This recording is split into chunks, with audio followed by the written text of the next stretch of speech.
Ladies and gentlemen, I am advised by the town clerk that we have a quorum, and I call to order the second session of the fall special town meeting. Would you take your seats, please?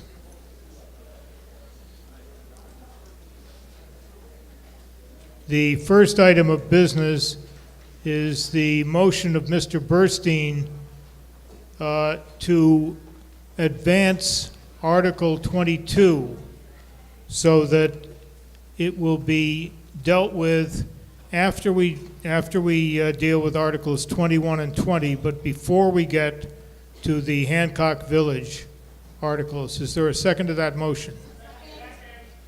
Okay, we're going to have an electronic test vote on that motion. Point of order. Before you do, I have to ask the people who have the signs to put the signs away. This is not in accordance with our decorum at town meeting. That means all of you in the rear of the auditorium, please take your signs off, and we won't have that kind of display in our town meeting.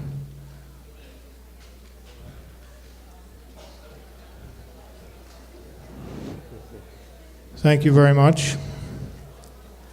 Mr. Rosenthal. Yes, on the... Who are you? Marty Rosenthal, Precinct 9, and co-chair of Brookline PACs.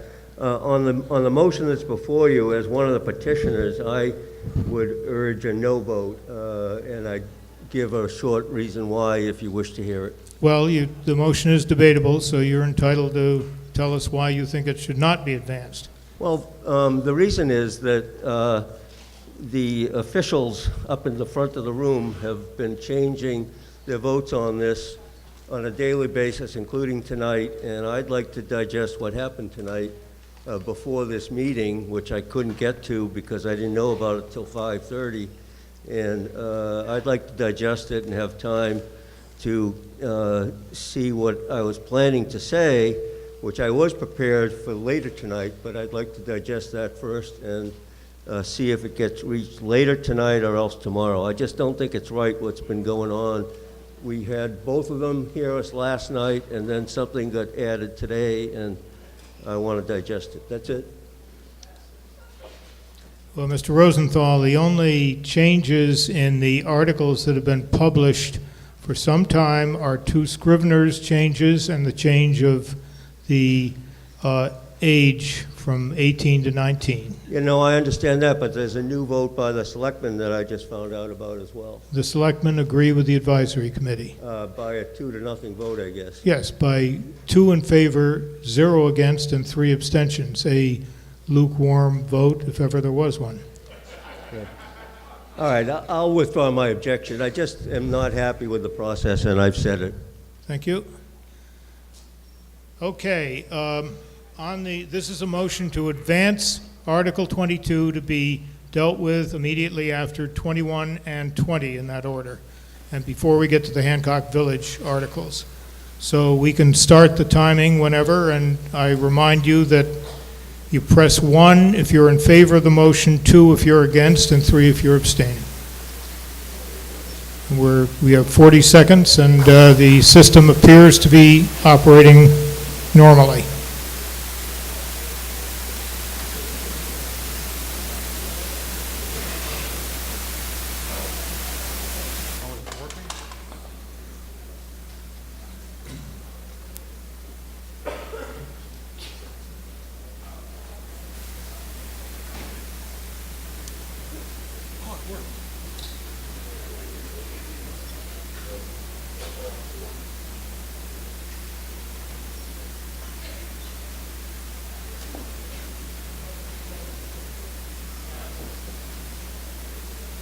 Motion carries by a vote of 100 in favor, 22 opposed, and 12 abstentions. So we will now move to Article 21. The main motion is found at the bottom, starting at the bottom of page 21-9 over to the top of page 21-11. Moved by Mr. Vitolo, seconded by Mr. Daves, it's a resolution to honor John Wilson. Mr. Vitolo. I'm sorry, Mr. Dowdy is the first speaker.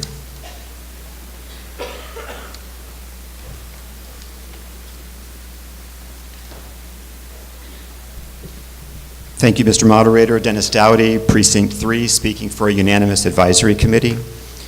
Warrant Article 21 is a resolution that seeks to honor John Wilson, a Brookline resident and artist who passed away in 2015. This resolution, in 3 resolved clauses, asks town meeting to, 1, call upon the people of Brookline to honor the life and legacy of John Wilson. 2, honor John Wilson by supporting the installation of one of his sculptures, the head of Dr. Martin Luther King Jr., in the lobby of Town Hall. And 3, encourage the school committee to include the story and art of John Wilson in curriculum where appropriate. You will hear from others who will provide more detail about John Wilson, his relationship with Brookline, and the significance of his art. Let me address why the advisory committee thinks it's a good idea to accept the gift of this sculpture and install it in Town Hall. First and foremost, Dr. Martin Luther King Jr. represents the values and aspirations of the town, and it is fitting that a representation of him should grace the center of our civic space. Second, this sculpture will honor an important resident that we should know and learn about. Third, it's a beautiful piece of public art. And fourth, it's a wonderful gift from the people of Brookline, and most likely from other supporters. The advisory committee, in its subcommittee and full committee meetings, has confirmed that appropriate due diligence has been done to ensure the successful installation of this sculpture. The select board is permitted to accept such a gift on behalf of the town. The town has agreed to ensure, maintain, and protect the sculpture. I should note that not only is the lobby of Town Hall a very safe place, but due to the bulk and weight, it would be extremely difficult for anyone to move the sculpture. Finally, the building department has reviewed the placement and will be overseeing the installation. The town's MLK Celebration Committee, the Brookline Commission on the Arts, and the town's Diversity Committee have all written letters of endorsement, which I believe you have received in your packets. The advisory committee made minor clarifying changes to the original motion, and by a vote of 25-0 with no abstentions, recommends favorable action on warrant Article 21 as so altered. Thank you. Mr. Green? And Mr. Griffin, if you aren't already down front, please come forward and sit in the front row.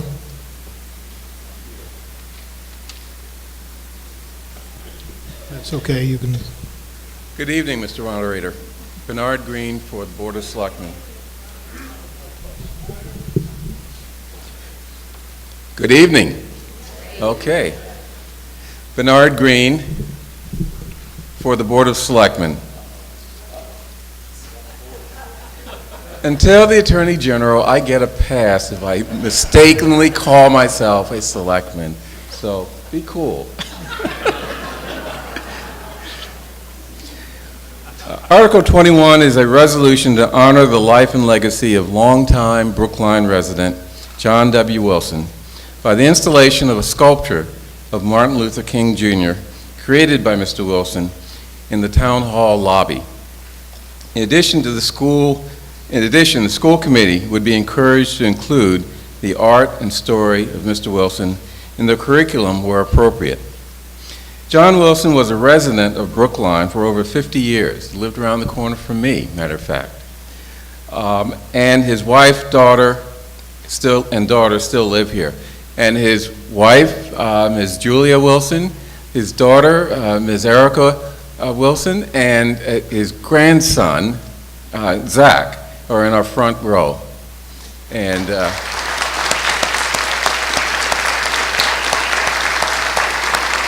and welcome to Brookline's town meeting. John Wilson,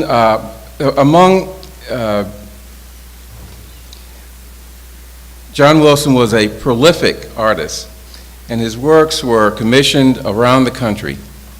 Among his works is a bust in the U.S. Capitol of Martin Luther King that stands in the Capitol's rotunda. A 30-inch bronze study of another bust of Martin Luther King became available recently here in Boston. And a group of residents decided to privately raise funds to purchase the bust. As a way to honor John Wilson, it is proposed that the bust be installed in a prominent space in Brookline's Town Hall. The selectmen noted that this would be the second John Wilson piece in a Brookline public building that we know of, as one of his charcoal paintings is in the Pierce School. I believe money was raised by the PTO or other groups at Pierce to purchase it and put it in a prominent space. If you have an opportunity to see the charcoal drawing, please do so, because it's quite impressive, it's quite moving. The selectmen support this resolution and will accept the gift when presented. A couple of small but still important things I should mention. We're going to insure it, and we're also going to make sure that it's securely fastened to the floor, not just so that someone can't walk away with it, but so that it doesn't fall over, which I think is probably the bigger threat for something this size. So the board recommended favorable action by a vote of 5-0, taken on September 19, 2016, on the language offered by the advisory committee in your materials. Thank you. That was probably a 2017 vote. Mr. Griffin?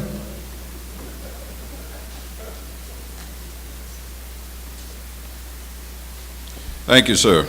My name is Leslie F. Griffin, Jr. I'm a resident of Brookline. Most of my friends and acquaintances call me Skip. To the Wilson family and to members of the Select Board, I would ask the Select Board to support Article 21 and vote yes. And I have two principal reasons. First of all, John Wilson is an internationally renowned artist. And I have a son who for years I wasn't aware that he wanted to be an artist. I wanted to force him to be a lawyer or some other thing. And I started finding stories about men like Mr. Wilson and others. And I think it's really important that we be able to share with our children and other members of the community a story of a man who never betrayed his dream to be an artist, to help us as human beings to understand better who we are. I think that placing the sculpture of Martin Luther King reminds us of two dreamers, King, who dreamed of a better community and a better way of life in the United States, and John Wilson, who dreamed of being an artist and never betrayed that dream. I think this is an important story to share with our young people. It may be an inspiration to other young people like my son. The second principal reason I want to ask you to vote yes on this is an experience I had in my community in the state of Virginia where I grew up. I was a resident of Prince Edward County, Virginia, which is one of the 5 cases consolidated in the original Brown versus Board. And what happened subsequent to the ruling in '54 is that the state of Virginia decided to close all of its public schools in Virginia, in the Prince Edward County, to test whether or not they had to have desegregated schools. My education was interrupted for 5 years along with 3,000 other black Americans in the state of Virginia. In 2006, Mark Warner, then governor of Virginia, thought that it would be important to erect a monument on the Capitol grounds alongside the monuments of Confederate soldiers and other important Virginia politicians. And he commissioned a private group of citizens, similar to the group here that's wanting to do this. And a monument was placed on the Capitol grounds in the state of Virginia, honoring the residents of Prince Edward County who had fought to integrate public schools and have schools reopen. And that monument precipitated a series of dialogues and conversations that resulted in reconciliation in a community that had been torn asunder for close to 50 years by that experience. So I think that it's important to have this kind of public art, both to inspire our young people and to perhaps remind us of what is important to us as a community. Thank you.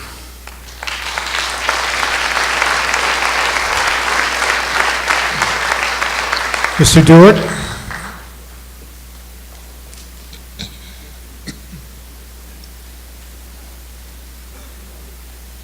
Murray Dewart, Town Meeting Precinct 3. I first met John Wilson walking the neighborhood in the 1980s, and I tried to get him to join a group of Boston sculptors I was organizing, but he demurred with a smile and a laugh. He was a vigorous man, strong arms, always working with an epic perseverance, and he always led with modesty and humility. One year he had a big bronze head going to the De Cordova. It's still there. And I went over to Harris Street and we built a frame base that we buried in the ground because he wanted the elemental feeling of the head rising out of the earth as if from anywhere in 10,000 years of history. He wanted scale. The Buffalo, New York head and the Roxbury head are more than 10 feet high because he had the belief that the African American experience had been invisible and ignored far too long. Denise Levertov has written that only robust acts of the imagination live in eternity. And I've come to the view that this bronze of John's is one of those. Sculpture has the longest memory of the arts, and it sometimes mediates the boundary between the living and the dead. We have on our calendar, federal calendar, 2 days set aside for personal remembrance. And Abraham Lincoln and Martin Luther King form a special pair, reminding us of our capacity for moral generosity and for the better angels of our nature. In this current political climate, the generosity is hard to find. I remember the day and the night that Dr. King was gunned down, and I remember thinking the world can break our hearts if we let it, and then we are no good use to anyone. So how do we grow as a nation? How do we grow past old divisions and old tragedies? How do we heal what needs to be healed? We have accomplished many things since King's death, and in this nation and in this town. He spoke of the long arc of history, and we have moved that arc, one small measure at a time, one vote, one law, one right. Justice found amid small acts of unremembered kindness. Our committee has envisioned this sculpture going to the heart of Brookline in Town Hall. Great public sculptures can become ritual space, as when widows and fatherless children and Gold Star mothers come to mourn. In ritual space and in great works of art, time stands still. The light of heroism and self-sacrifice done on our behalf still burn brightly, consoling us and lighting our way. Seamus Heaney, a poet shaped by the Irish Civil War, has written that history teaches us not to hope, except for those rare moments longed for once in a lifetime against all odds where the arc, miraculous, moves toward justice. Rare moments, rare works, like this bronze of John Wilson, that make hope and history rhyme. Hope and history rhyme. Please join me in supporting Article 21.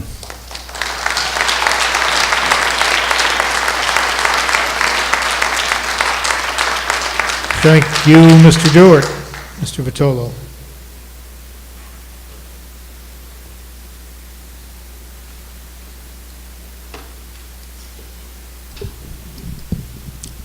Tommy Vitolo, Town Meeting Member, Precinct 6, and co-petitioner.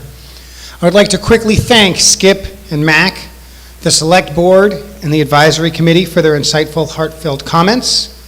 Thank you to town staff, including Mel Kleckner, Charlie Simmons, and Dave Giannakakis, for helping us work out some technical details.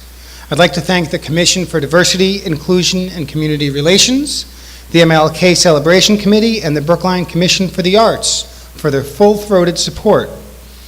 I'd like to recognize the hard work of the committee to commemorate John Wilson, and I'd like to take a moment to appreciate my co-petitioner, Rob Daves.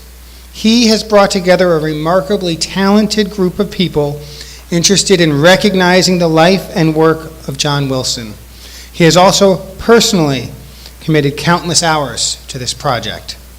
Finally, I'd like to again recognize several members of the John Wilson family here in the front row, including his wife, Julie, his daughter, Erica, and his grandson, Zach.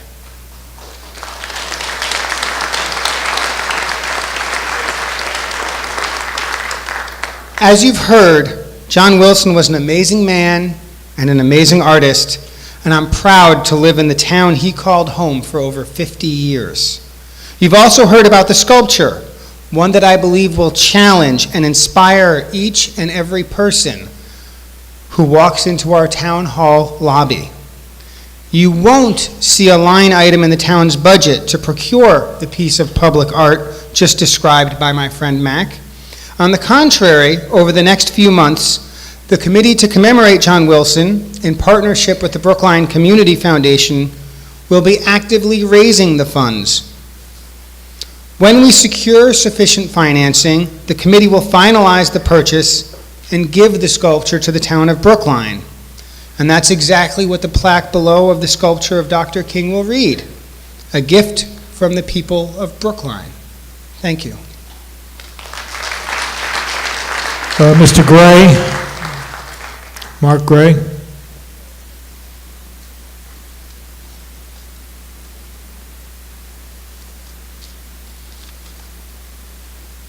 Mark Gray, Town Meeting Member, Precinct 7.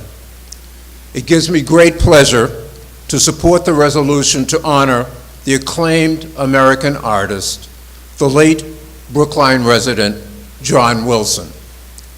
The Wilson family has lived on Harris Street for over half a century. I also live on Harris Street. This kind and gentle African-American man who was dedicated to art and social justice was my neighbor for 30 years. Despite obstacles because of his race, John Wilson began early in his career to develop the skills of his craft. His life in France, Mexico, Boston, and here in Brookline all shaped his understanding of the world. In some places, he felt embraced, and in others, where he was not, he had to wait for acceptance and recognition of his presence as well as his work. He expressed his response to many of his life experiences and his understanding of the people around him in his artistic work. Challenges became subjects to express in his drawings and sculptures. Starting in Roxbury and ending in Brookline, he persevered to achieve renown in the art world. As previous speakers have noted, his works are found in the Museum of Fine Arts Boston, other major museums, as well as the Rotunda of the United States Capitol. It is appropriate that town meeting give recognition now and for the future to the work of John Wilson and Dr. King. I ask town meeting to support warrant article 21, a resolution to honor John Wilson.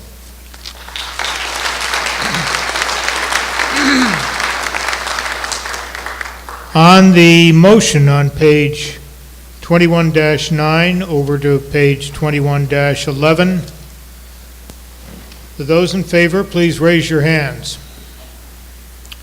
Those opposed, please stand.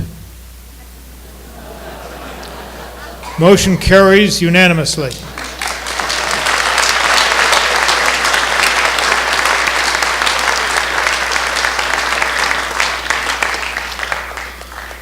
Thank you for a most unusually edifying debate. Move to Article 20. The main motion under Article 20 is on pages 3 through 6 of the blue supplement, number 1. Moved by Ms. Connors, seconded by Ms. Vanderzeel. And there are a couple of minor corrections to the motion. On page 5, the second line, after the words historical record, please insert a semicolon and the word "and." In the fourth full paragraph on that page, beginning medical advances, vitamin C based, the hyphen should be between C and based, not between vitamin and C. With those monumental changes, I call on Raquel Halsey.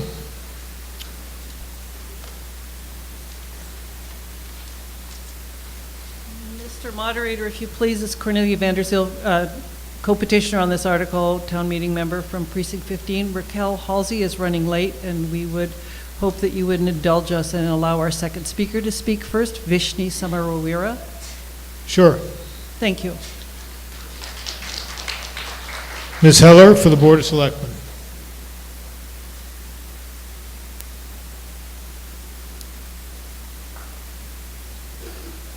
Oh. Ms. Halsey? No, this is. Oh, I'm sorry. Yeah, go ahead.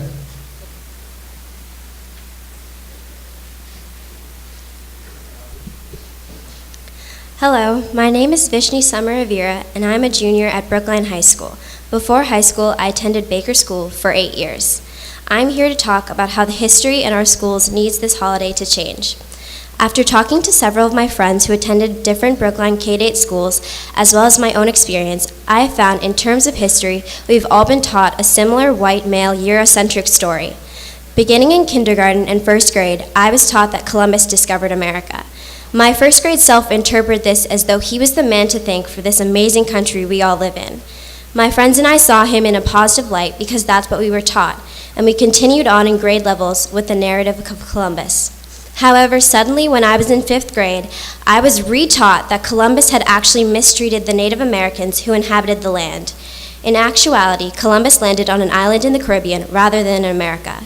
Suddenly, 5th graders were beginning to see how he was a brutal, greedy man rather than a noble explorer. Having the need to reteach the perspective of Columbus to kids in 5th grade is wrong. From a young age, children need to learn that Columbus was by no means an amazing explorer. Students need to understand the significance of Native American history to America. They were here before anyone else, and they are still here today. We spend minimal time learning about the Native Americans and how severely their lives were impacted when the Europeans came. Only now, after taking history for 12 years, am I learning about how brutally affected Native Americans were. But I'm not learning this from their perspective. There's so much history that is not present in our classes until we are about to leave the high school, which only reinforces how Native Americans are overlooked in the U.S. and have been for generations. I'd now like to take a second to acknowledge all the BHS students in the audience for them to please stand up.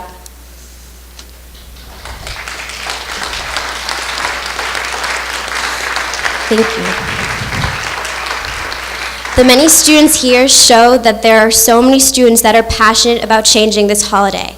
We care deeply because changing Columbus Day to Indigenous Peoples Day would benefit all of our students. Columbus was not some glorious man who discovered America. He was a symbol of detrimental action towards Indigenous people.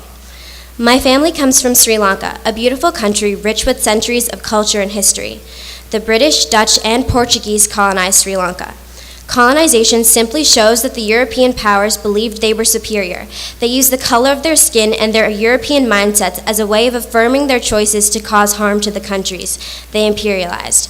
Sri Lanka, along with the many other countries colonized in history, didn't need these European powers' help. They were fine on their own, just like the Native Americans were. Columbus Day represents imperialism and colonization, as well as the harm it caused Native Americans. This is just a small step forward in an apology for the Native Americans affected in our history. For a long time, Indigenous people have requested for this day in particular to be replaced with Indigenous Peoples Day, and I feel that is the least we can do to comply with their request. By replacing Columbus Day with Indigenous People Day, we are showing that Brookline is a town that represents justice. The Indigenous people who suffered his brutality deserve the justice we stand for. Students in kindergarten to 12th grade will think of Native Americans and understand their significant value in our country's history and present day when they see that Indigenous people have a holiday on the second Monday of October every year. Thank you.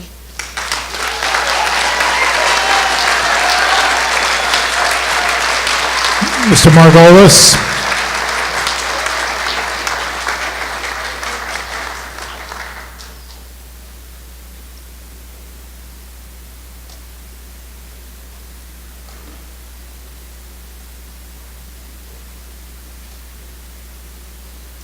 Thank you, Mr. Moderator. Jonathan Margolis, Precinct 7. This is undoubtedly a well-intended article and petition, and I agree with its aims, but I think it's not as well thought out as it ought to be. For one thing, is the name Indigenous Peoples Day going to ring with anyone? I suggest not. What it will do is, in certain circles, whom I think most of us disdain, it will lead to derision about Brookline as an island of elitist political correctness. And that will, we may not care about that, but it will impede the idea of education about what happened when Europe collided with the people who were in the Americas. And if we're going to learn about what happened, we should try to learn about it in a fair-minded fashion. And I suggest that while we need more knowledge and more general knowledge about what the people of the Americas meant and what they were about, we cannot try to make things fair by skewing things in the other direction. Now, you may say, well, what's one day a year? And I've got to admit that I think you're right. But I suggest to you that the clash, you can call it an invasion, between Europe and the Americas is one of the epical events of human history. It may be the most epical event of recorded history. And we should study it in as dispassionate a fashion as we can. We should not stigmatize people. Was Columbus worse than others of his time? Yeah, I'm not so sure. I'm no particular expert, but there were a lot of people who were worse. So I suggest that this should be rethought. My own preference would be to think about a more euphonious name that might get more attention in the public at large. My current preference is for Discovery Day because it is a fact that it was Columbus's coming here and then taking back the news of what he had found to Europe, his discovery from his perspective, that set off everything that happened. But there may be better names, but I suggest that Indigenous Peoples' name it's something that may make us feel good, but it will not be effective for the purposes underlying this motion. So I'm going to vote no action. Thank you. Thank you, Ms. Heller.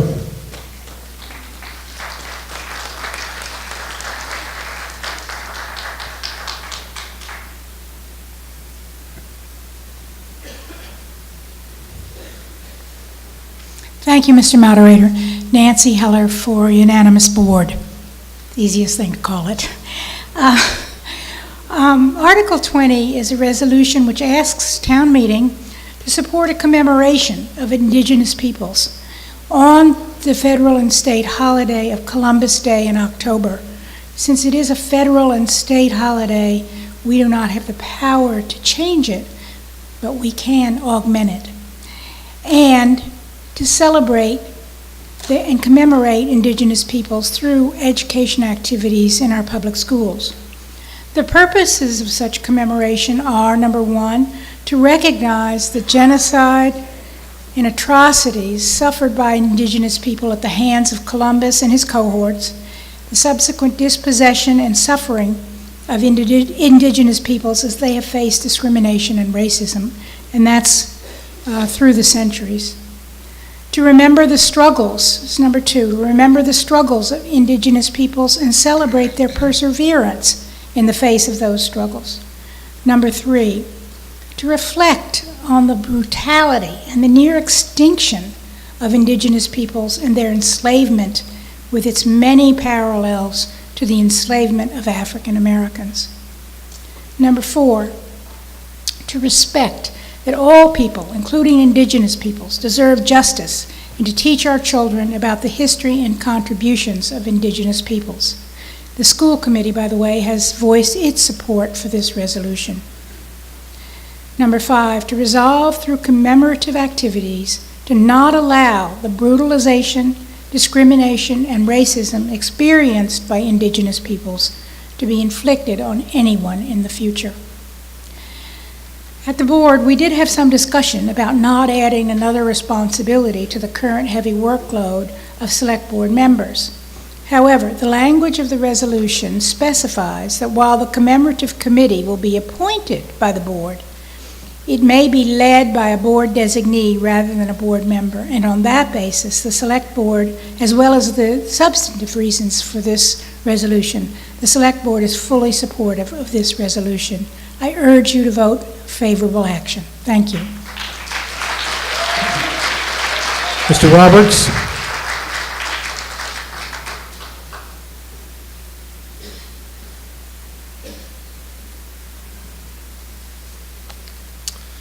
Good evening. My name's Neil Roberts. I'm an attorney in Brookline.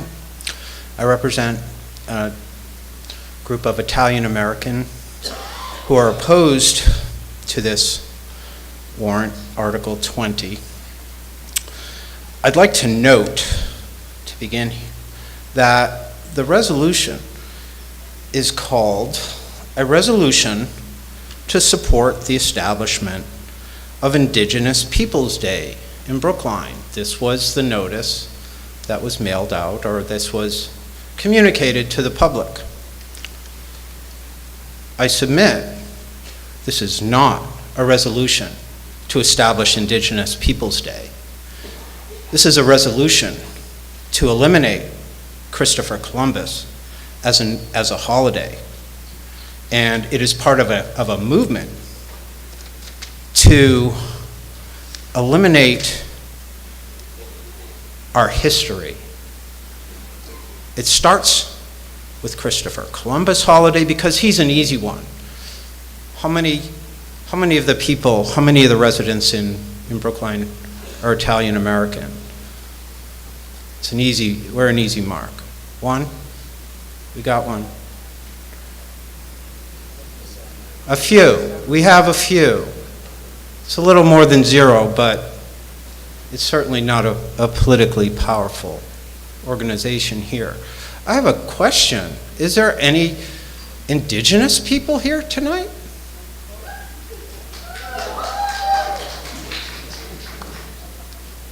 Few? This is for you. Well, this resolution is not a resolution for the benefit of Indigenous people or Native American people. It is a resolution against the Italian American heritage. And they're starting with the Italian Americans. Who's going to be next? JFK had relationships with women who were not his wife. Do we tear down him?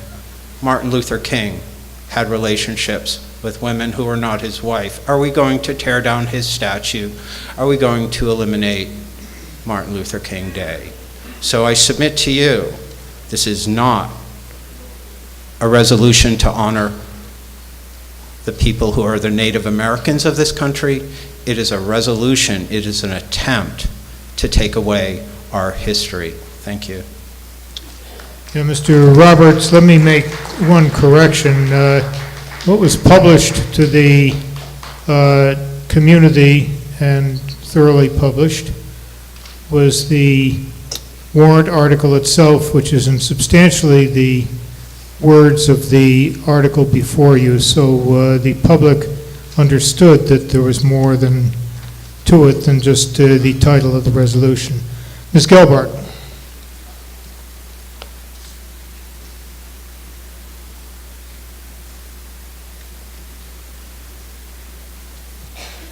Janet Gelbart speaking for the Advisory Committee. By a vote of 12 in favor, 2 opposed, and 3 abstentions, the Advisory Committee recommends favorable action on Warrant Article 20.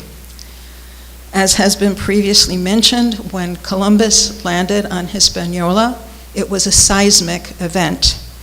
Those who followed him to explore a new world looked for prospects of fame and fortune and access to vast new lands and vast resources.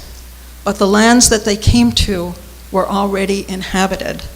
And for the indigenous peoples who lived throughout the Americas, the arrival of Columbus marked the beginning of 500 years or several hundred years of injustice. The native populations were decimated by disease, by warfare. They were repeatedly dispossessed from their lands and their livelihoods. By establishing Indigenous Peoples Day, we acknowledge the legacy of the pre-Columbian peoples who lived throughout the Americas, and we celebrate the history and the customs and the many contributions and achievements of Indigenous peoples. By a vote of 12 to 2 to 3, the Advisory Committee recommends favorable action on this warrant article.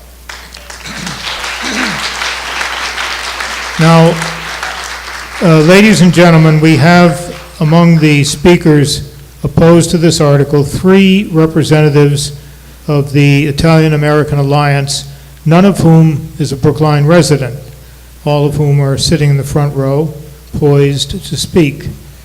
Under our rules, if there are 7 town meeting members who object to their speaking to our town meeting, they'll be forbidden to speak. So I would ask anyone who objects to please stand at this time. Otherwise, I see 2 people standing, 3 people standing. That's 4, 5, 6, 7. Now, do you really? Point of order. Yes, Mr. Yes, Mike Sandman, town meeting member Precinct 3 and Advisory Committee member. I recall that last night we had a speaker who was not a resident of the town of Brookline, and this requirement was waived, and it seems to me that in that spirit it should be waived again. Well, if you go back and read your town meeting handbook, Mr. Sandman, you'll see that the moderator can exercise his prerogative to have a non-resident who is appropriately and affected by a warrant article speak without the consent of town meeting. And that was the discretion that I exercised in permitting the president of Pine Manor College to speak. Mr. Rosenthal? Yes, still Marty Rosenthal, Precinct 9, and co-chair PAX. I have a point of order on this as well. I think that the last question that you raised might have been ambiguous, because some could have interpreted it as a request for all 3 of them to speak, and had you made it for one, it might be a different result, and I don't know if anyone else was confused. I didn't vote for it, but that seemed pretty confusing to me. Well, it was intended to to clear the path for all 3 of them to speak, but it's perhaps more appropriate to have each one of them judged individually. So I will call on Kevin Correa, who is a selectman of the town of Wilmington.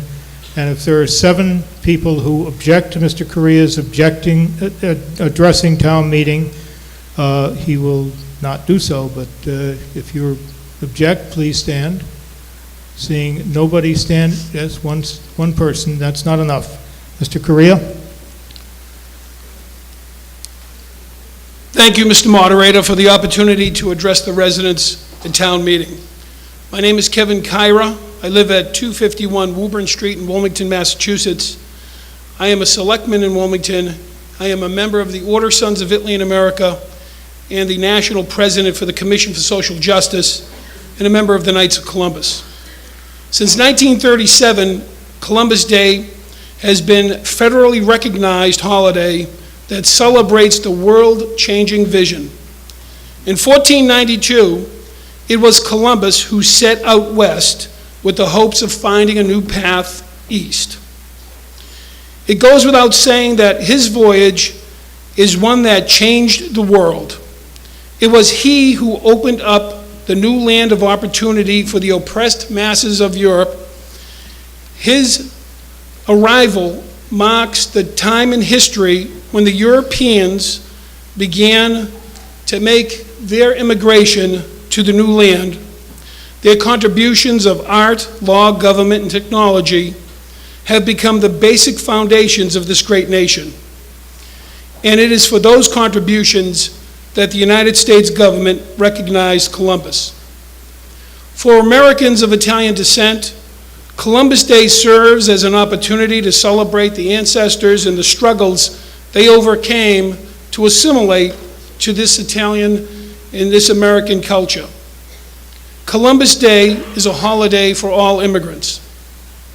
The resolution references Howard Zinn and Ward Churchill in their one-sided tale of Columbus. But I would refer you to, and if you could reference, Stanford professor Carol Delaney, publications from the Order Sons of Italy, Columbus Fact vs. Fiction, articles from the Knights of Columbus, with their Macris poll that they just took recently this year that shows 62% of the American public still support Columbus Day. And most importantly, the diaries, the personal diaries of Columbus, which are archived at the University of Virginia. So, on one hand, you have the myths that is referenced in the resolutions, and you have the truths, and you should research its entirety. We all should also realize that we cannot impose a 21st century understanding of morality and law to the people of the 15th century. Today's concept of individual rights was simply non-existent during the 15th century. The resolution refers to Columbus as initiating the transatlantic slave trade. Columbus actually, in my research, was a devoted Christian. He never owned or traded slaves, and his voyages to the New World did not start the transatlantic slave trade. As a matter of fact, unfortunately, there was slavery in both the Native Americans and in Europeans. And unfortunately, in that day, slavery existed and certainly is not condoned. Do you know that 41 out of the 58 signers of the Declaration of Independence were slave owners? Do you know that our early presidents, Washington and Jefferson, were slave owners? Washington died and he still owned 300 slaves. Does this mean that we should do away with Independence Day or President's Day because they owned slaves? The resolution also refers to genocide. Columbus and his men voyaged back and exterminated 15 million indigenous peoples. You have 1 minute. 1 minute, sir. Simply impossible to do that. If you're going to say that they eliminated 15 million immigrants, indigenous peoples, that brought over the immigration movement. Those immigrants also found the cures to those diseases. Let me make one last point, is that there is an Indigenous Peoples Day already, and that's on August 9th. There is an Indigenous Peoples Month, and that's November. The United Nations made Indigenous Peoples' Day, August 9th, unanimous around the world. George Bush signed resolution to make November Indigenous Peoples Month. The Order Sons of Italy and I and its members across the nation are not opposed to an Indigenous Peoples Day. It is opposed to you replacing Columbus Day with it. There are many other days you can choose from. November would be the perfect time of the year to do that. I think that you should do some more research on this before you make this type of decision. I want to thank you all very much for your kind attention. I appreciate it, Mr. Moderator, for allowing me to go over my time. Thank you. You exceeded your time by 5 seconds. Mr. Lepson? No, I'm not going to take that motion yet.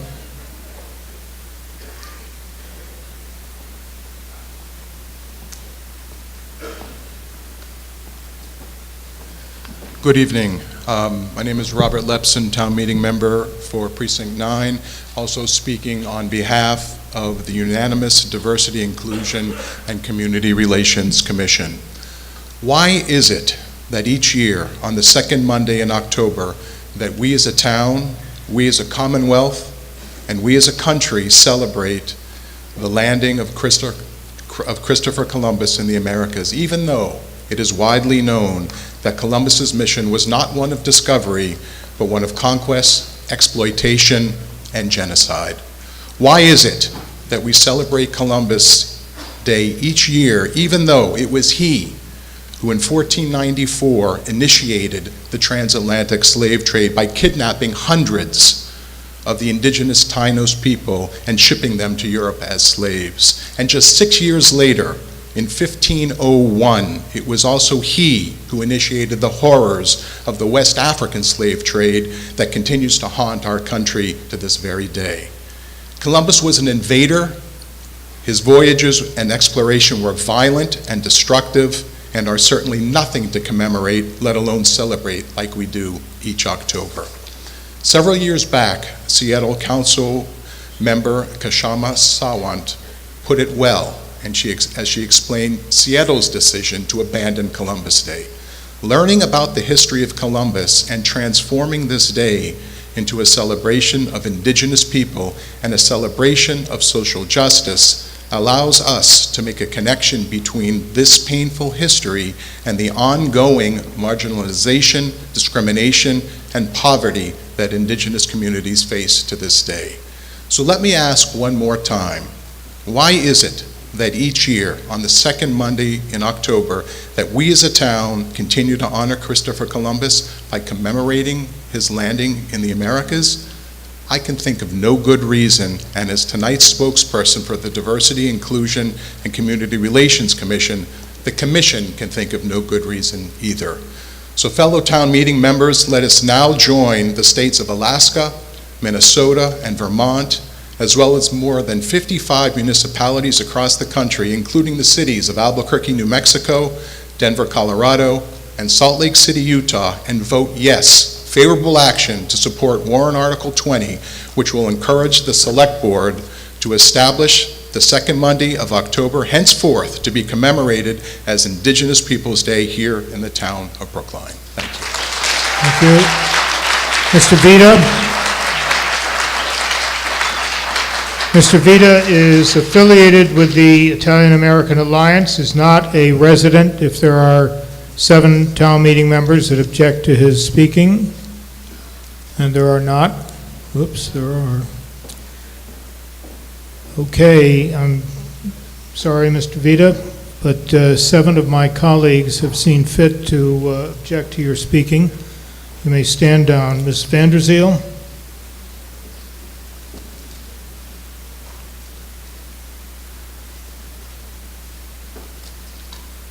Thank you, Mr. Moderator.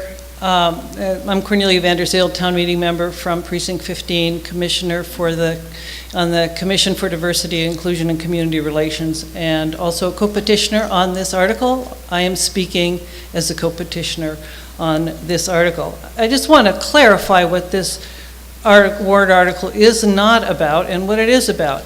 It is not about all the depraved acts that humans have visited on each other over the eons. It is not an exhaustive history of the New World before the arrival of Columbus and others from Europe.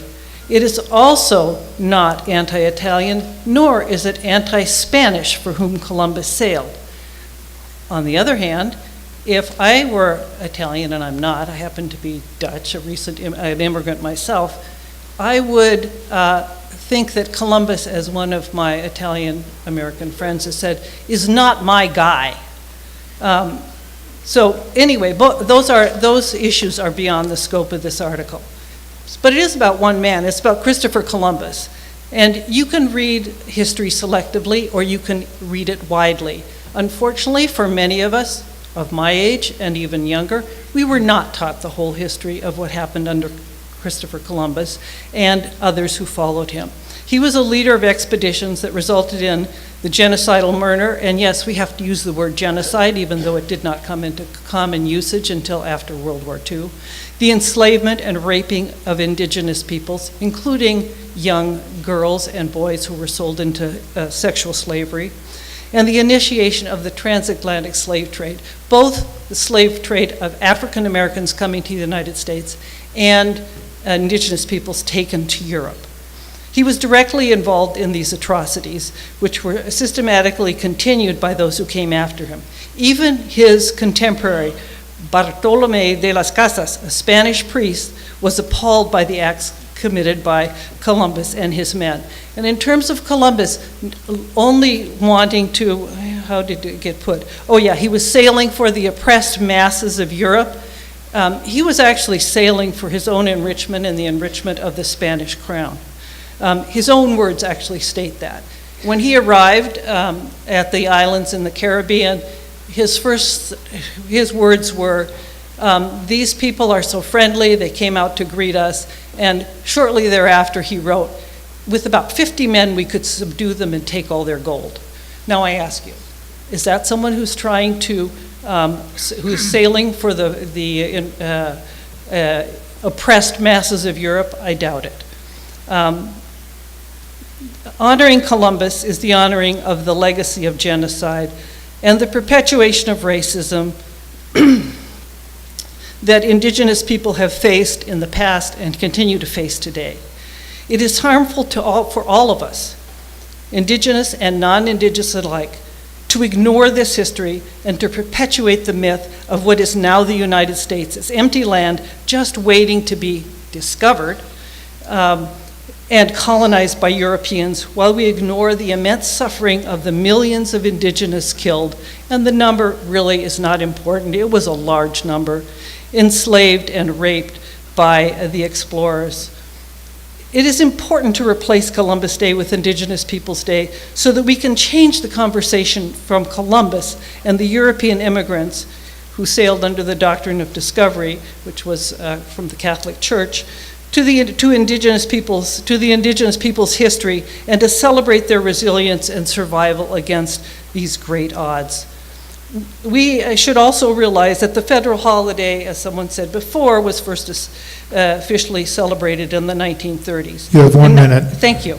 In 1992, the National Council of Churches called on Christians not to celebrate the quincentennial of Columbus's voyage of discovery, stating, "What represents newness of freedom, hope, and opportunity for some was the occasion for oppression, degradation, and genocide for others." This is the National Council of Churches.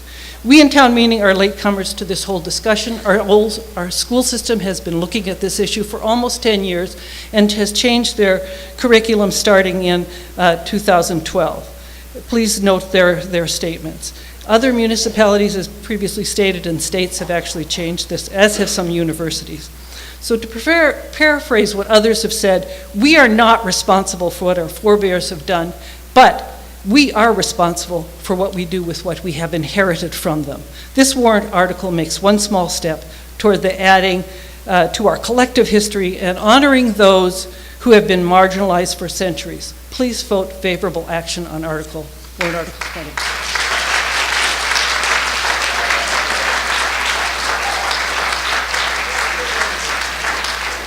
There's been a motion to call the question, terminate debate. I'll allow that motion and... Point of order. Point of order? Yes, Craig Boland, Precinct Mr. 8. Boland? I'm calling for a recorded vote. That's not a point of order. You're entitled to call for a recorded vote, and we'll have one if 35 people wish to have one. But before I count you, let me tell you who has signed up to speak and who will not be able to speak if this motion passes. For the in favor of this article, I have Matoan Monroe, who is a non-resident but a former resident, Arthur Conquest, Nora Dooley, Mr. Pollock, and Sebastian Wood from Brookline High School. Mr. Pollock is the chair of the school committee.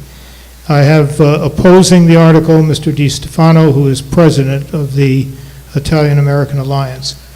Now, you want a recorded vote on the, okay, but we haven't terminated debate yet, so you don't want a recorded vote on that, do you? Thank you, Mr. Boland.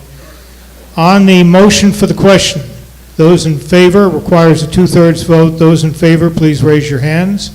Those opposed, motion carries by a 2/3 vote. This is, we'll now have an electronic vote on the motion on pages 3 through 6 of the blue supplement to support the establishment of Indigenous Peoples Day in Brookline. And you can start the timing. This is Article 20, main motion. I assume there are 35 people who want an electronic vote. Raise your hands if you do. We do. Thank you. That assumption is always a safe one. Okay. Number 1, if you support the motion. Number 2, if you oppose it. And 3, if you abstain.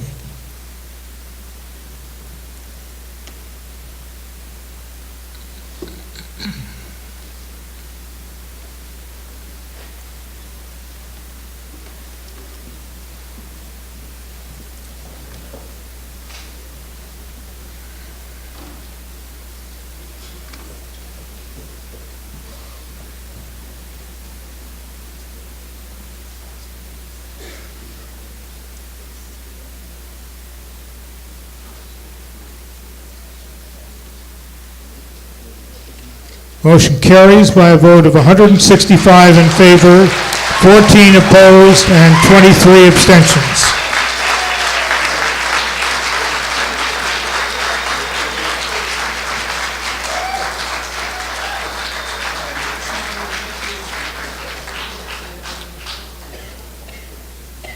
We now turn, pursuant to our vote at the beginning of town meeting, to Article 22.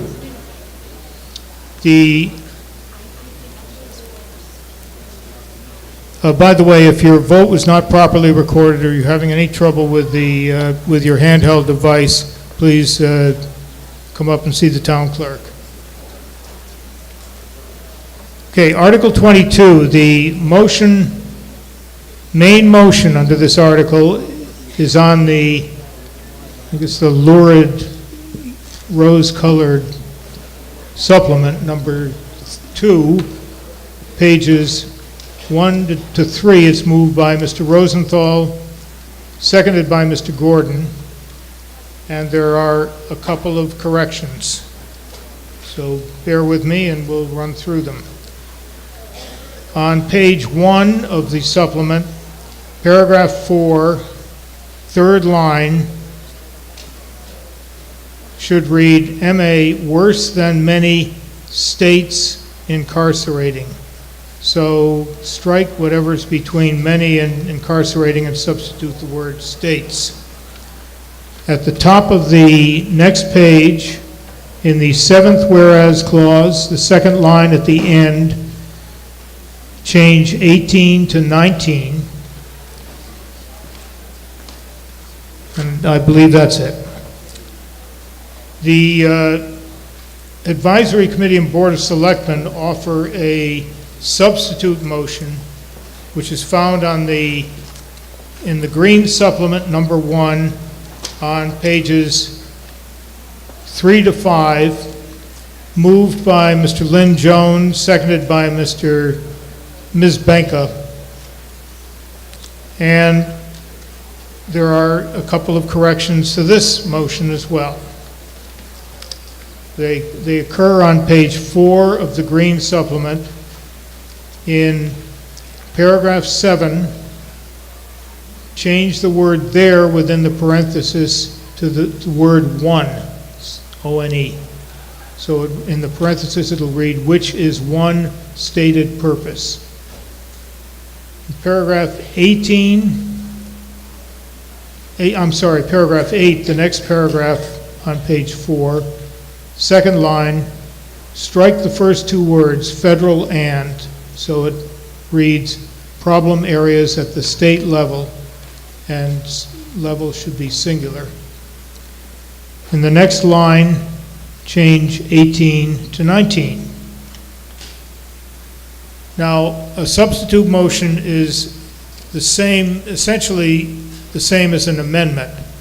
So we will vote on it first, and if it passes, we will then vote on the main motion as completely amended by the substitute. If it fails, of course, we'll proceed to the petitioner's motion, which is the main motion. So I call on Mr. Rosenthal. I'll explain that again when we get to the voting.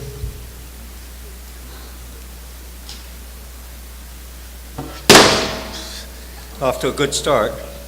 Well, that's a recurring problem, and we're going to have to fix that, but we probably can't fix it this evening. Do your best.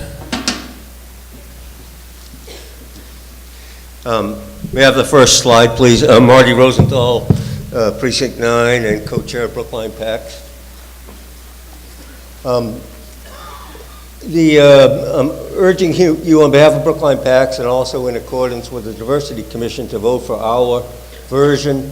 I've been doing this work for 40 years in my day job, or one of them. This is a recent letter in Mass Lawyers Weekly that I co-signed for the Mass Association of Criminal Defense Lawyers. I think I was trying to figure out today, I've probably been to about at least 100 hearings on these issues over the years, and I think I know whereof I speak. This petition was brought, frankly, almost as an accident. My co-chair Neil had a very good idea to do one opposing private prisons. I said to him, well, we don't have any in Massachusetts.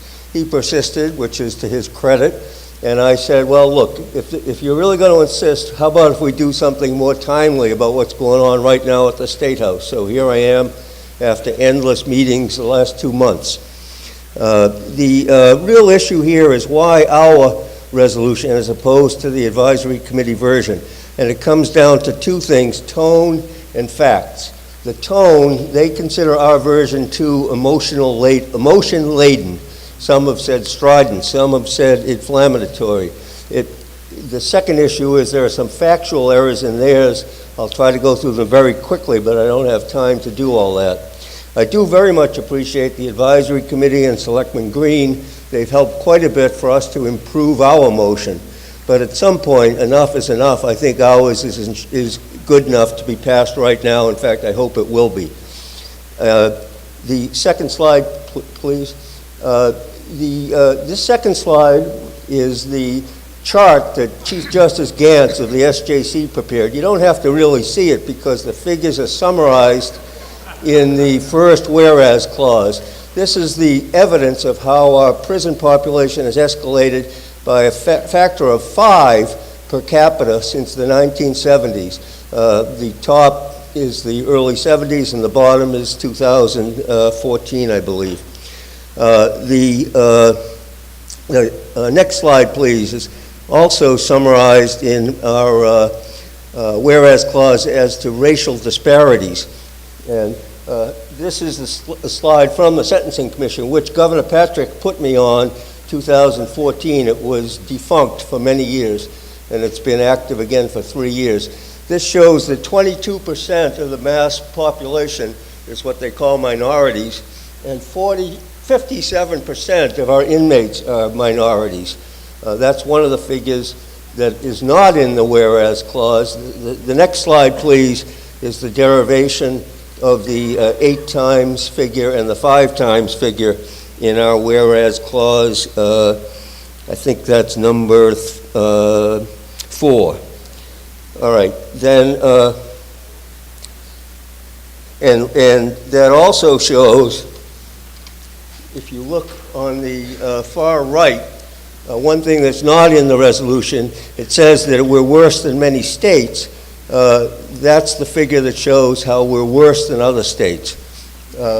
Our disparities, for instance, for African Americans are about 8%, and it's about 6% for the rest of the country. So we're worse than other states in that regard. Now, the objections have been, first of all, to some of the language, that it's too strident, emotion-laden. Words like addiction to incarceration. Even the title has been changed. Look at the 2 titles. Look at whereas number 1, addiction to incarceration. They say we experienced this. We say we began this in the 70s. There's a difference. We began it in the 70s. And I will defend addiction to incarceration in a couple of minutes a little better. They deleted best of the worst. That the DAs like to say, well, we're better than other states. And we like to say, well, that means we're the best of the worst because look at the rest of the world. They deleted that. They deleted horrible from the paragraph about racial disparities. They deleted low-hanging fruit about mandatory minimums, that the drug mandatories are the low-hanging fruit. I'll defend any of these if anyone wants. If I could have the next slide, please. This is the Globe version of the district attorney's letter to all the people at the State House, Mass District Attorneys Association. And the Globe calls it, in a harsh letter, in the first sentence says, in a blistering public rebuke.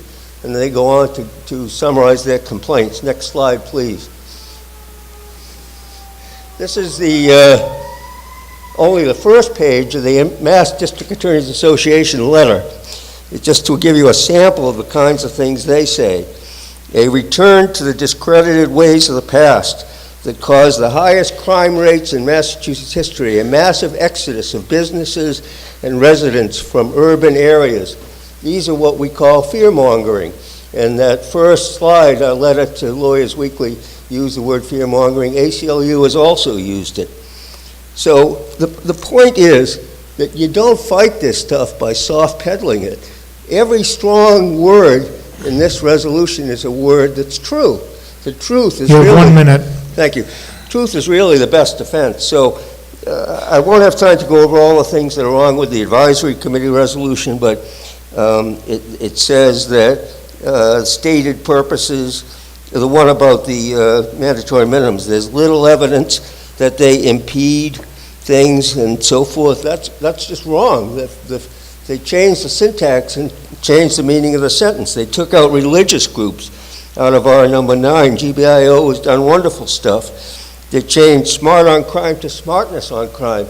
I Googled it today. I found 7 hits for smartness on crime and 1,700 for smart on crime. It's a term of art. You hear it all over the place.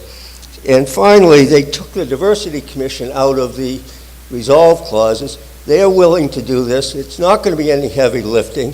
It's a more affirmative way of saying this town has interest than just saying, keep us posted, legislators. That's what they said instead. So we urge you to oppose, vote no on the substitute, vote yes on our resolution, please. Thank you. Ms. Gelbart?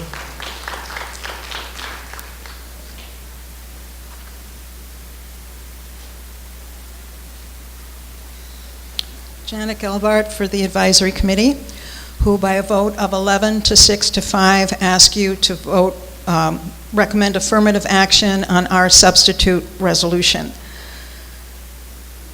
The Advisory Committee agrees with the petitioner that the level of mass incarceration and lack of sentencing reform is a very important social justice issue. And we first began dealing with trying to amend the resolution as submitted because we felt that the meaning was lost in a lack of clarity and a very confused syntax. There have been countless reiterations of the resolution, both by the petitioners and the advisory committee, and we were also joined by Select Person Green. Not sure if that's the right one either. And where the petitioner focused on the differences in language, I would like to explain to you what the resolution is really about, because it's a very complicated issue, and I don't know that there's really plain language anywhere. So without any of the facts and figures, no statistics, no data points, this is really what the resolution is trying to accomplish. We spend too much money to put too many people in jail for too long for minor offenses.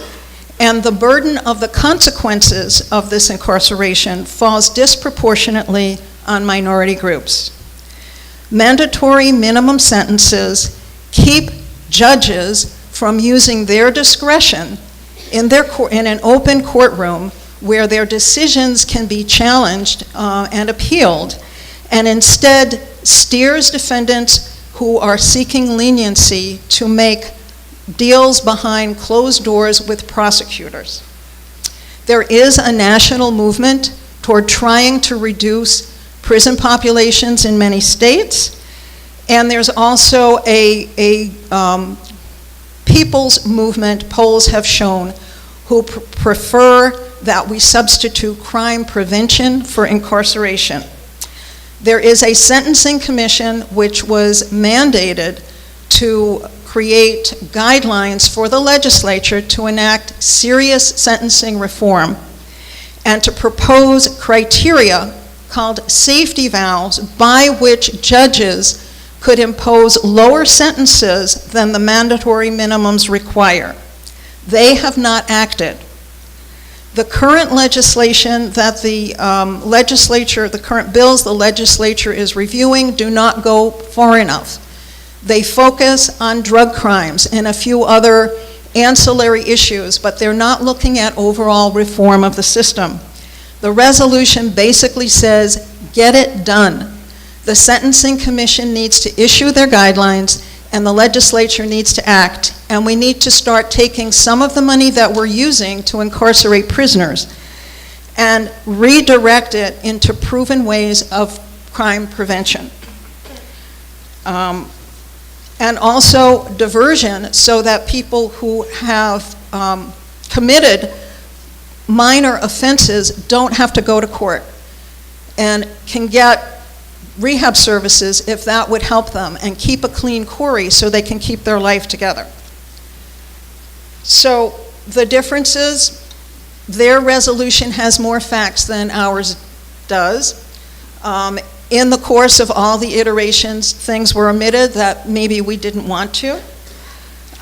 You have 1 minute. All right, they have included the Dicker in part of it, but the tone is very, very different. The petitioners say we are advocates, and the only way we will get this done is to light a fire and shake things up.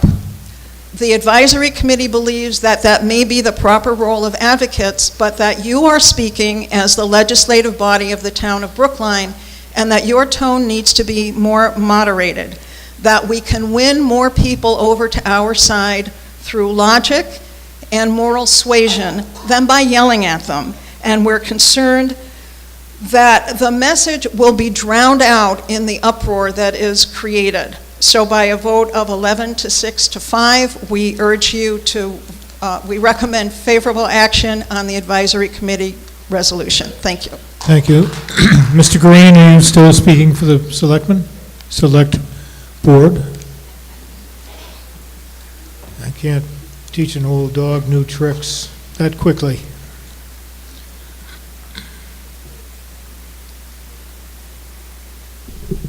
I feel your pain, Mr. Moderator. Bernard Green for the Board of Selectmen.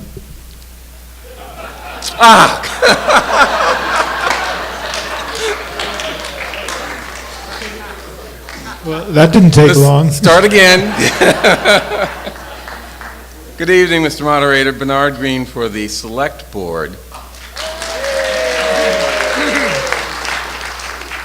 who recommends the Advisory Committee version of Warrant Article 22. Our vote this evening was 2 in favor, no one opposed, and 3 abstentions. Warrant Article 22 is a very important resolution concerned with criminal justice reform in Massachusetts. And I think Ms. Gelbart really gave a very good summary of the substance of this article. The petitioner has highlighted important issues pertaining to mandatory minimums in sentencing, incarceration spending, demographic inequities, and incarceration comparisons across the globe. Massachusetts has made some progress towards reform, including the recently passed in the Senate Omnibus Crime Bill, but there's still a lot more that can and should be done to eliminate the outrageous inequities in our criminal justice system. The Board of Selectmen and Advisory Committee agree completely with the petitioner on the substance of these issues. Let me emphasize that. We agree completely on the substance. Tone is important, though, and let me get to that. Warrant Article 22 has been before the Board of Selectmen 5 times. In addition, I have been in multiple conversations and meetings with members of the Advisory Committee and the petitioner on Warrant Article 22 in an attempt to find common ground with the petitioner so that the Board of Selectmen, so that the Select Board, this was written 5 days ago, okay? So give me a break. The Advisory Committee and the petitioner could come before town meeting with an agreed article on this very important issue. We should speak with one voice without changing any of the article's substance. Let me say that again. Without changing any of the article's substance, the Advisory Committee and I eliminated unnecessary hyperbole, unusual grammatical constructions, informal language and slang, and inappropriate polemics. We think that the result was a proposal that replaced feel-good but impotent sloganeering and sound bites with reasoned arguments that would be way more effective in persuading the legislature, who we believe is a target audience, along with the media and advocates. Our efforts are based on the view that town meeting is and should be seen as a calm, reasoned, deliberative body whose opinions could be respected and relied upon by the legislature and others. We failed to get agreement.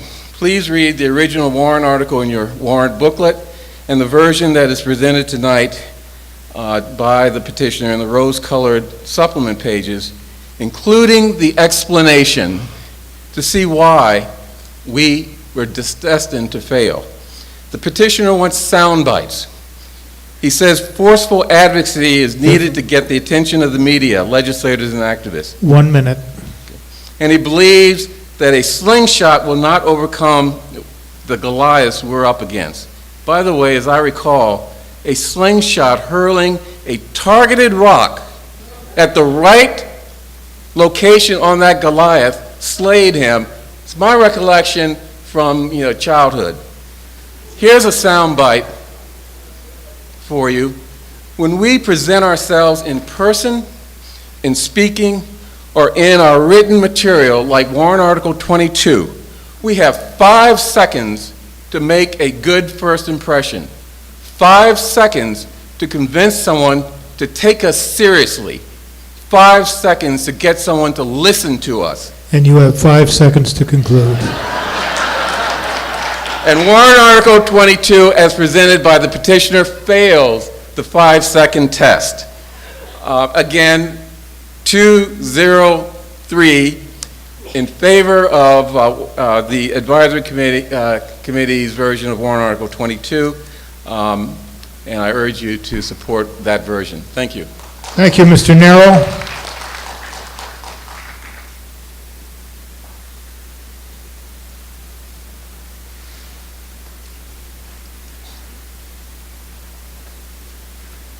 Thank you. Tony Nero, Precinct 5 for the Diversity Commission. In support of the petitioner's motion, I will move quickly because time is short. I was asked a few weeks ago why the Diversity Commission had any interest in this warrant article. And, I thought to myself, well, I thought that was clear. And so my goal tonight is, one, to rectify that and make clear why the Diversity Commission cares about it, why town meeting needs to care about this, and understand why the petitioner's article, motion rather, must be adopted. So first and foremost, I think it's important to recognize that we are privileged enough to live in this great town. It's not perfect, nothing is, but as many of you, I have lived in other towns and cities whose population would dream to be as fortunate as us, and as a public defender, I work with people that could only dream that their town had a piece of what we have here in Brookline, and that's a fact. Some may say that the warrant article doesn't really apply to Brookline. We've been fortunate enough to have a police chief, I don't know if he's here tonight, I think I see him in the back, that gets these issues. Under Chief O'Leary's leadership, arrests in our town have plummeted from 916 in 2012 to 448 in 2016, over 50%. And just for some context, okay, as a public defender in New Hampshire, I handle about 350 cases a year. So with a couple more hours in the week, I can maybe handle all of Brookline. Now in 2017, at the mid-year mark, there were only 193 arrests. So that trend is going downward. And that's because Brookline has a commitment to not only reduce arrests, but reduce crime and promote diversion. And there's plenty of work to do here in this town, and we are moving in the right direction, and our nation and our Commonwealth could take a strong lesson by looking at what we're doing here. But our nation is in a moral crisis, as is the Commonwealth, and I'd argue that it's been so since its inception. This crisis has taken many forms: the genocide of Native Americans, slavery, the oppression of women, discrimination against the LGBT community, racial segregation, and the list goes on. And this warrant article, the petitioners in particular, is a way for Brookline to stand up and strike a blow against one of the many forms of structural and institutional racism that has pervaded our Commonwealth and our nation. And as a nation, we lead the world with an incarceration rate of 160 people for every 100,000. As of 2015, the prison population was nearly 1.5 million people. Today, it tops 2 million. 2 million human beings in cells, in cages. In the last 40 years, there has been a 500% increase in the prison population, and this is driven by policy and politics, not a crime rate. The victims of these policies are people of color. They are nearly 60% of our nation's prison population, yet they make up about 25% of our country's population in total. Now ask yourself, how does that happen? You remember that I said as a nation we lead the world with an incarceration rate of 670 people per 100,000. When you break that down by race, what do you think happens? Hispanics, Hispanic men in particular, 1,043 per 100,000 people. Black men, 2,613 per 100,000. For white men, a mere 457 per 100,000. This is all from the Washington, D.C. Bureau of Justice of Statistics. These are facts. You have 1 minute. The Commonwealth may have some of the lowest rates of incarceration in the nation, but the petitioners are right when they say that such a statistic only means that we are the best of the worst. It's harsh, yes, but the truth can sometimes be harsh. A time comes when silence is betrayal. Think about the votes for the Advisory Commission's motion, and with all due respect, because I think it is also a good motion. But look at the votes. The board, 2 in favor, 5 abstentions. The AC, 11 in favor, but 11 in total with abstentions and no votes. Silence can be betrayal, and that time has come for Brookline when it comes to our nation's racially oppressive criminal justice system. The petitioner's language is strong, but when millions of people are being warehoused by our government, and it is our government, and we are a government body, and it is time for us to use strong language, it's not only appropriate, but it is necessary. Please conclude. Motion granted. Thank you.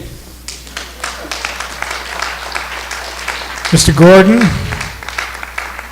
While Mr. Gordon is making his way forward, the vote under Article 20 was changed from 165 in favor to 168 in favor. Same number of no votes, 14, and 23 abstentions. If your vote is incorrectly recorded or your handheld device does not work, you must see the town clerk before we dissolve the meeting in order to have your vote changed, because I have to announce it from the podium. Mr. Gordon. Thank you, Mr. Moderator. Neil Gordon, Town Meeting Member, Precinct 1. I'm a dissenting member of the Advisory Committee, and with Marty Rosenthal, co-chair of Brookline PACS. Mandatory minimum sentences. You do the crime, you do the time. As a catchphrase and as a bumper sticker, it works great. Otherwise, not so much. Last night, I argued for an amendment to the town's bylaws to provide more transparency in town government. It's Brookline, and we work as we should to bring government out into the light. Outside of our Brookline bubble, though, lives are broken and lost, not in the light, but in the shadowy back rooms and basements of courthouses. In these dark corners, the state, and I use that term in the broadest sense, under color of efficiency, the state coerces plea deals, offering hard time but less of it, to many who would be better served with an alternative path. More time, less time, go free. Those are three life paths.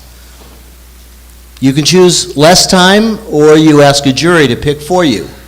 More time or go free. In the dark shadow of a mandatory minimum sentence, what do you do? If you're in jail awaiting trial, unable to make bail, would you pick that path or a different path? Massachusetts needs broad sentencing reform, and it needs it badly. Judges should have discretion. Judges should be allowed to judge. Yes, warrant Article 22, as moved by the petitioners, is a somewhat complicated resolution. It's complicated because it's not just about town meeting feeling good. It's complicated because it's more than just asking the select board to send a letter. Warrant Article 22 asks you, Brookline Town Meeting, to put a valuable tool in the hands of those who are working hard, lobbying hard, to make meaningful sentence reform a reality in Massachusetts.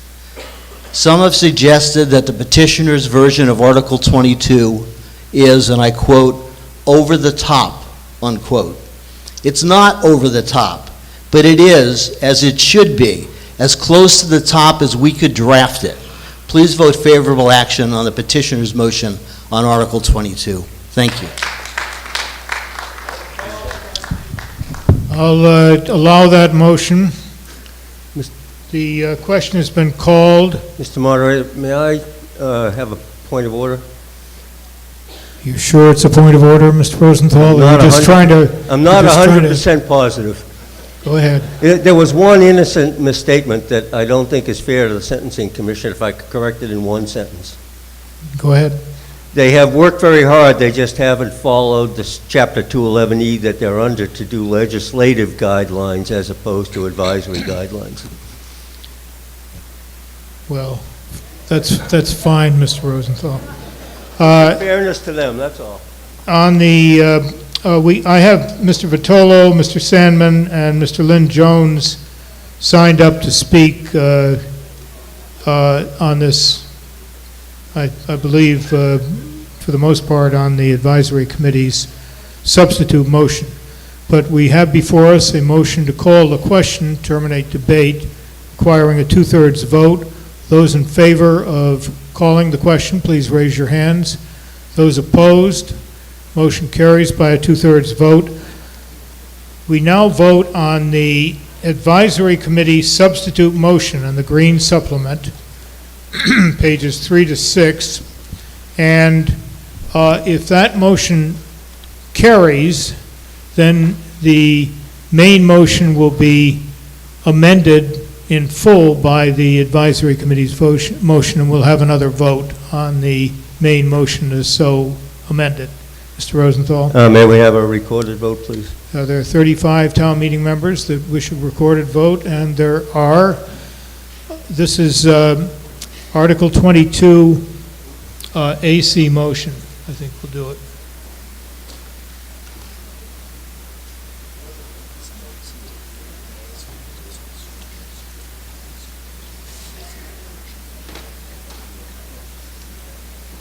Okay.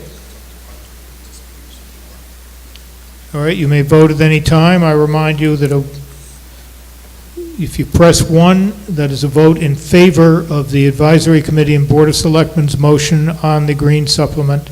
2 is a vote against it, and 3 is an abstention.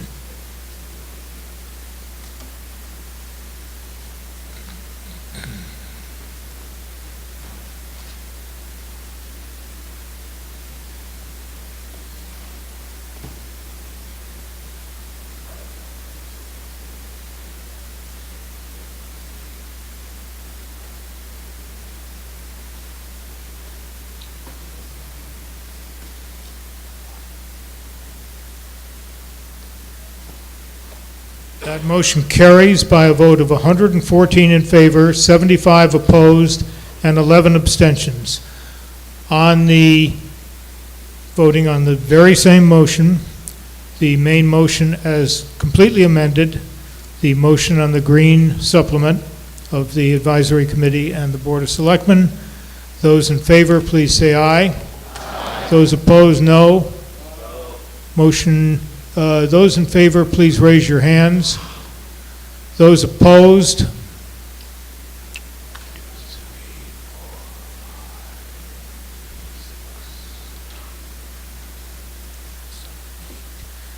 That motion carries by a vote of 180 to 8.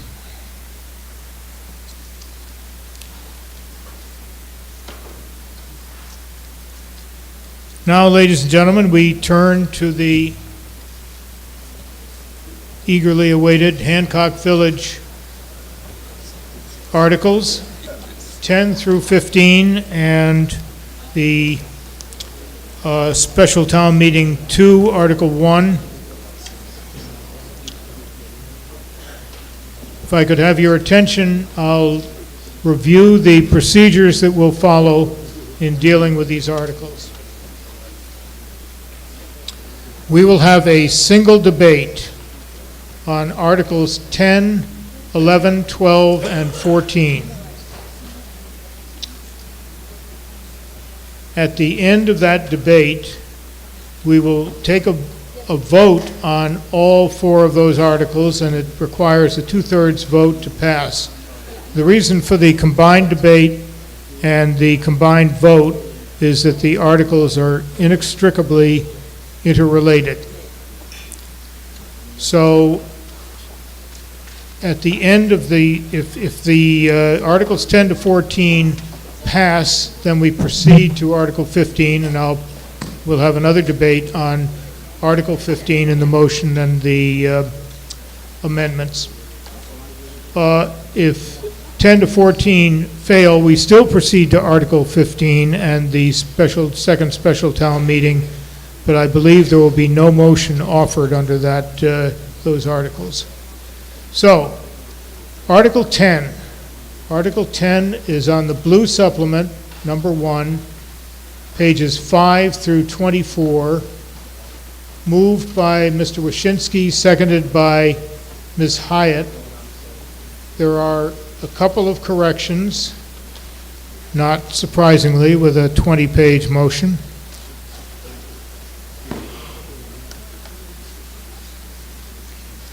If you'll give me a moment, I'll find them.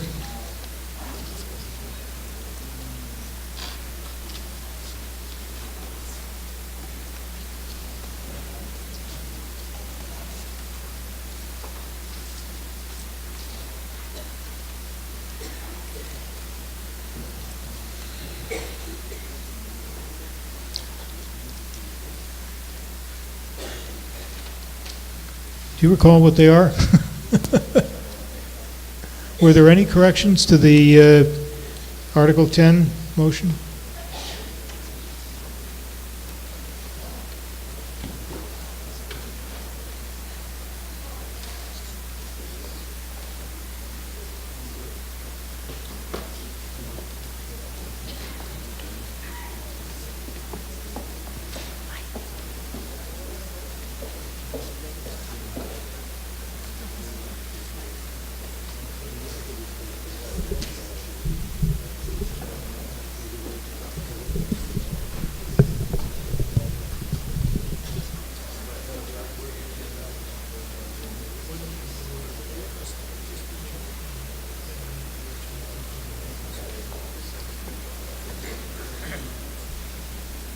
Okay, we'll deal with these are very minor corrections, do not change in any way the substance of the article, which is moved by Mr. Wyszynski, seconded by Ms. Hyatt.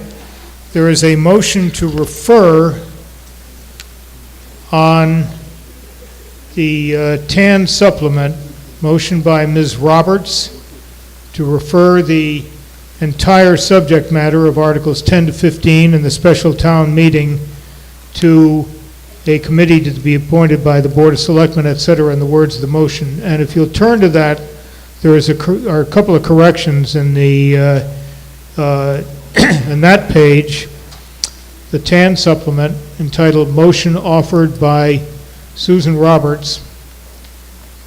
In the fifth line, beginning with the owner, comma, such negotiations to strike the word include and insert consist solely of, so that that line reads, such negotiations to consist solely of consideration of the development, etc.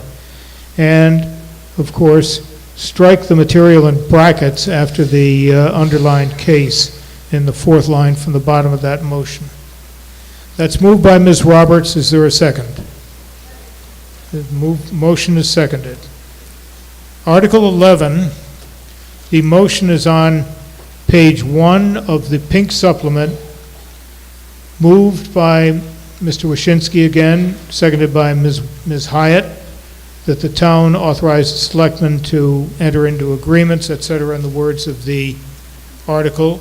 Article 12, motion is on page 1 of the green supplement number 1, again authorizing the Board of Selectmen to enter into agreements, including an LAU development agreement, moved by Mr. Wyszynski, seconded by Ms. Hyatt.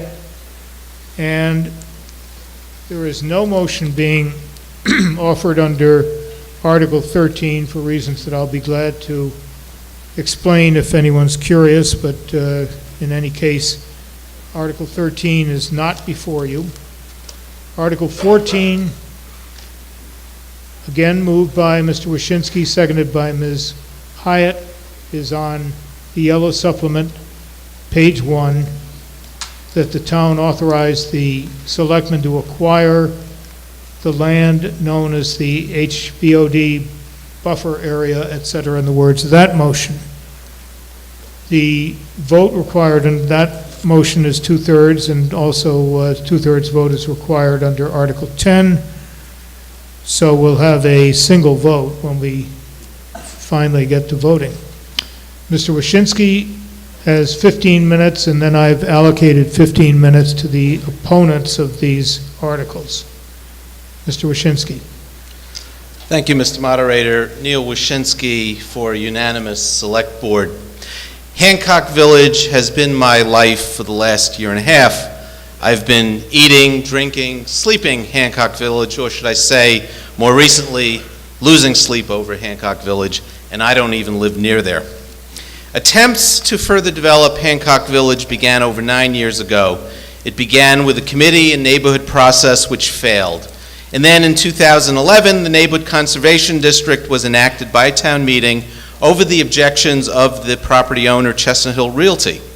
CHR then filed a 40B, that first one, the residences of South Brookline, which was quite contentious, but a project with 161 units with 11 buildings and the green buffer between Hancock Village and the neighborhood was ultimately approved by our Zoning Board of Appeals.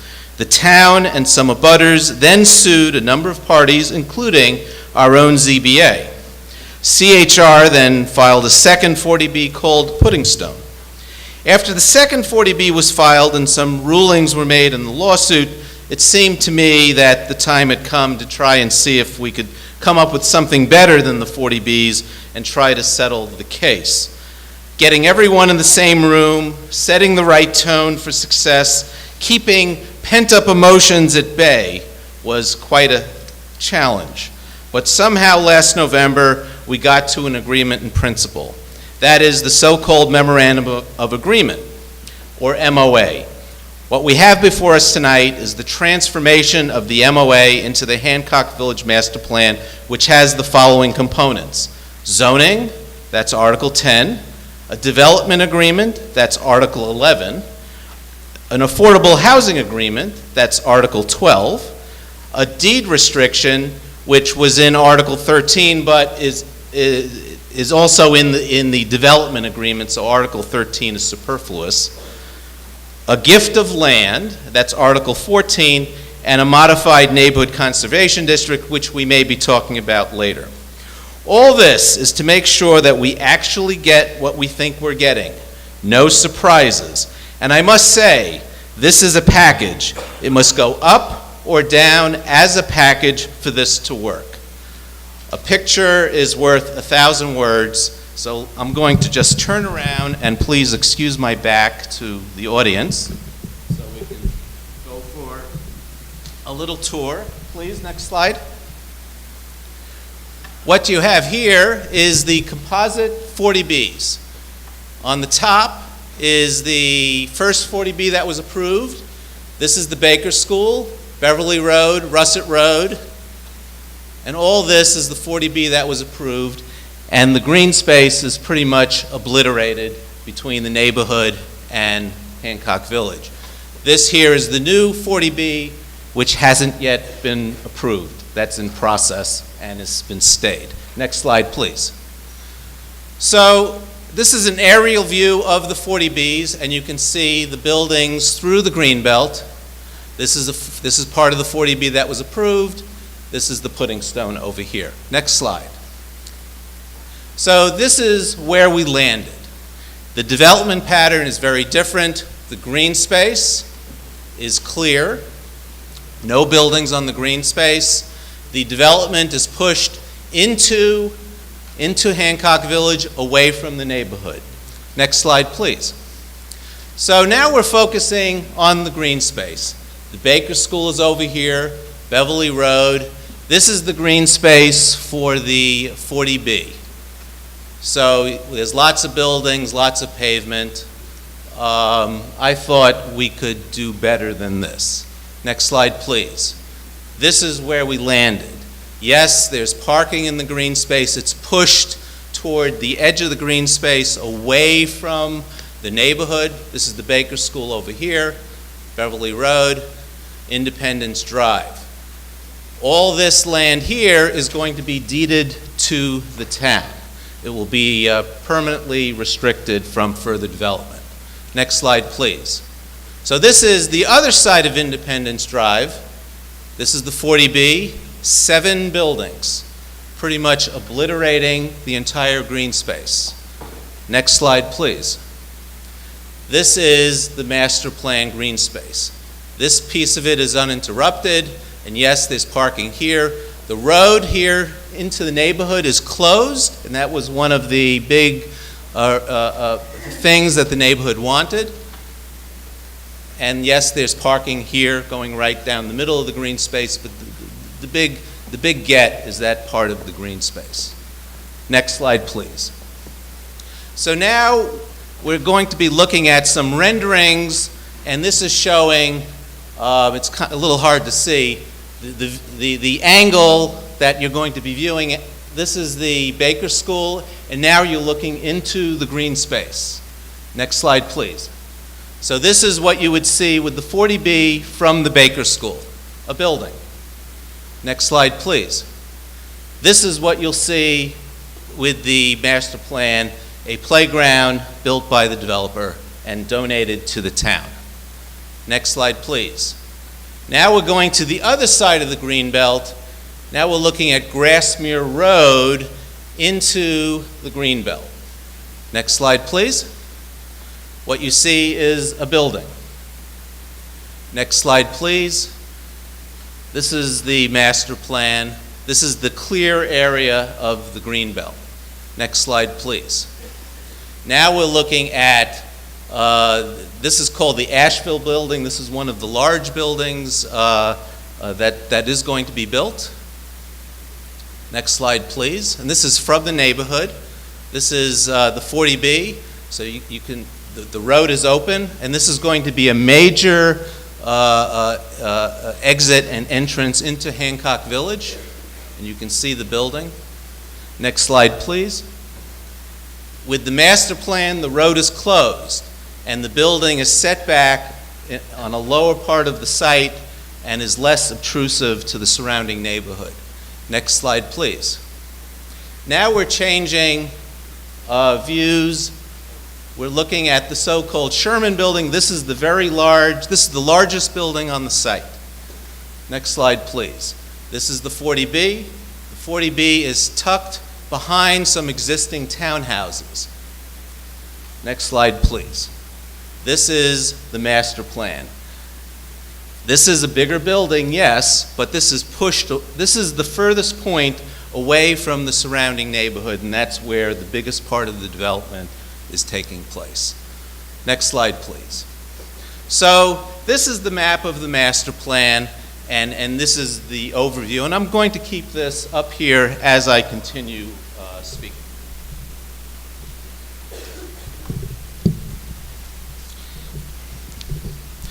And despite what some will say tonight, the core of the agreement, the core of the MOA is in place and before you for approval. The number of buildings is the same. The number of units is the same as in the MOA. The number of the bedrooms in the new buildings is the same. The structure and layout of the green space buffer is the same. No, I'm wrong, it's better. The MOA had 2 trash recycling houses with a pledge to try to find alternate locations. In the zoning before you, 1 trash house is gone and the other will be outside the buffer. Is the number of affordable units the same? No, it's better. There are more affordable units now than in the MOA. Are those affordable units affordable forever? Yes. There's been a lot of misinformation around that point. The MOA meets or exceeds the number and nature of affordable housing units in our inclusionary zoning. We are meeting our commitment to affordable housing with the master plan. Is the number of units that count toward the townwide 40B inventory the same as in the MOA? No, it's better. Does the MOA allow for the large Sherman building? That's the large building I showed you. The large Sherman market rate building? Yes. The reason is to permit us to cluster units to maximize the 40B inventory. It also makes the development agreements self-enforcing. They don't get to build the Sherman building until they've met all their other obligations, including building affordable housing. Is the number of units in the market rate building the same as in the MOA? No. There are fewer market rate units in that building. So, if the affordable housing piece of the master plan has only gotten better, why are the opponents to the master plan raising new criticism of the affordable housing piece now? Since it's only gotten better, I have to assume that such critics were not on board with the MOA from the start. Does the MOA envision an as-of-right project with design review as detailed in the zoning before you? Yes. But in response to suggestions from the Preservation and Neighborhood Conservation District Commissions, members of those commissions will be appointed to the review committee. Can only what's on the map be built? Yes, with one exception, and now that gets us into what has changed. 3 things have changed. First, The zoning allows for 13 laundry rooms to be converted to bedrooms in existing townhomes. They're shown with circles on the map. This involves interior construction only and no expansion of any footprints. This can be done by right today. The zoning makes it explicit. Second, dining room bump outs in existing townhomes. You're probably going to hear a lot about these. In 10 years, CHR will be allowed to expand dining rooms in many existing townhomes by 6 feet. This 6-foot number was negotiated with the Planning and Regulation Subcommittee with the proposed plans in hand. The goal was to make the one-story bump out so small a bed couldn't fit, but large enough to fit a dining room table. These bump outs were the most contentious piece of the negotiations with CHR. What we got in return is something only a zoning lawyer would love. Removal of access to the underlying zoning below the overlay zoning of the master plan. It's a little complicated, but normally, when you have an overlay district, the landowner has access to both the overlay and the underlying zoning. Removing access to the underlying zoning is what really locks down one and done in the zoning and prevents surprises. CHR has been accused by some of bad faith bargaining with the bump outs. While I'm disappointed that this became a line in the sand issue for CHR, I don't think it's worth scotching the deal over. The third and last item has to do with the deed restriction. The MOA says CHR will file a permanent deed restriction against future 40Bs. We learned only a few weeks ago that the Mass Department of Housing and Community Development will only allow a 20-year restriction. This is a disappointment. While the restriction is for 20 years, it will be filed toward the end of the project, 7 to 10 years from now. So it's really a 27 to 30-year restriction. This is still better than none with a 40B, and hopefully we'll have the 40B safe harbor by then anyway. So here we are. Some are saying this isn't ready. Give it more time. Bring it back to a future town meeting. Well, the deadline to go back to court if this fails is in 2 weeks. There is no more time. You're going to have a motion to refer to a committee to explore a so-called friendly 40B. I believe that given the circumstances, a friendly 40B is a pipe dream. If you want to vote no, just vote no. The Hancock Village Master Plan is the friendly development that's possible. Is it perfect? Heck no. Is it good?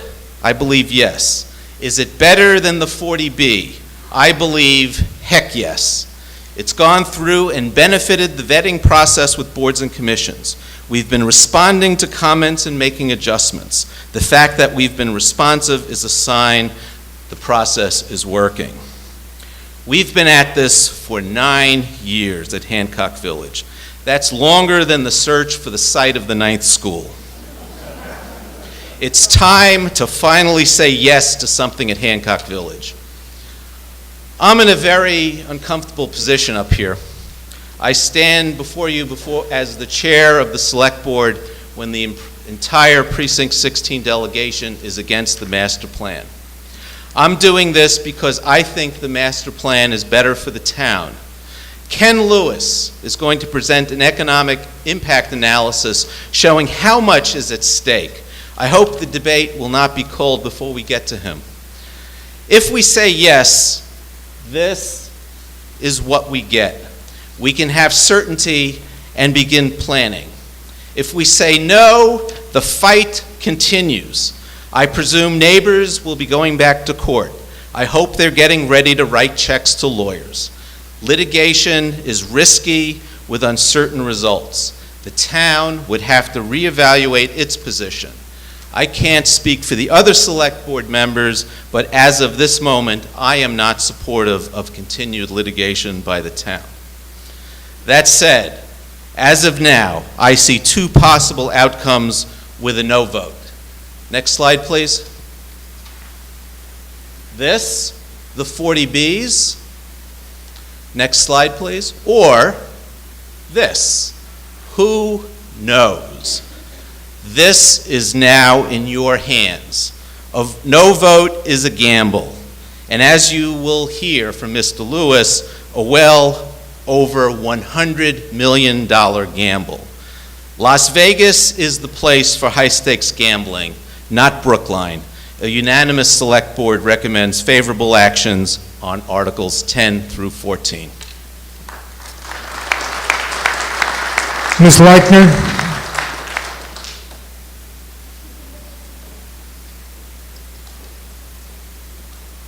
Could I get the first slide, please? I'm Judy Leichner. I'm a town meeting member from Precinct 16. Sarah Lynn Allaire and I speak tonight for a unanimous Precinct 16 town meeting member delegation in opposition to warrant articles 10 through 15 and special article 1. Tonight, town meeting is being asked to change Brookline zoning for the Hancock Village area. The ramifications of our vote for the first and largest as of right residential development in Brookline will be felt throughout town. What as of right means in this context is that this is not just a zoning change. This is absolute and prescriptive. This is a complete departure from normal processes. Whatever we put in, they get to build. There's no other review as there would be in any other major impact project like Gateway East or 2 Brookline Place. Only a conformance review. Are they conforming to what we decide tonight? This is it, we are it. And it takes 2/3 of this body for approval. We would have preferred to have come to a consensus to stand with the members of the Select Board, I think I got that right, on this issue. But this project, however, is neither ready to be approved nor is it good for Brookline. Next slide, please. I want you to know that we had affordable housing in South Brookline. Hancock Village was built in 1946 as affordable housing, but in the 1990s, Chestnut Hill Realty converted all 530 units to market rate after rent control ended. We no longer had any affordable housing in South Brookline. In 2011, Chestnut Hill Realty applied to Mass Development, a funding agency, for the first 40B project. Mass Development wrote a denial letter to Chestnut Hill Realty, and they cited, and I quote, "the poor conceptual design, the destruction of the greenbelt, and the excessive massing of the apartment building, which was incongruous with the character of the neighborhood." Chestnut Hill Realty pulled their application. The denial letter was never mailed. A few months later, Chestnut Hill Realty submitted a proposal that was substantially the same, but this time they got their project eligibility letter. This time, the greenbelt destruction and the massive building were fine.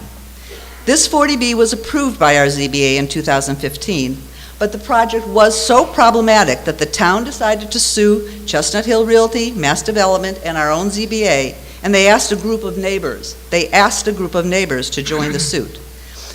Next slide, please. There were 3 main arguments in the lawsuit, and you can see them behind me. I'm not going to read them all to you. Chestnut Hill Realty made several motions for dismissal. All were denied. The litigation moved forward.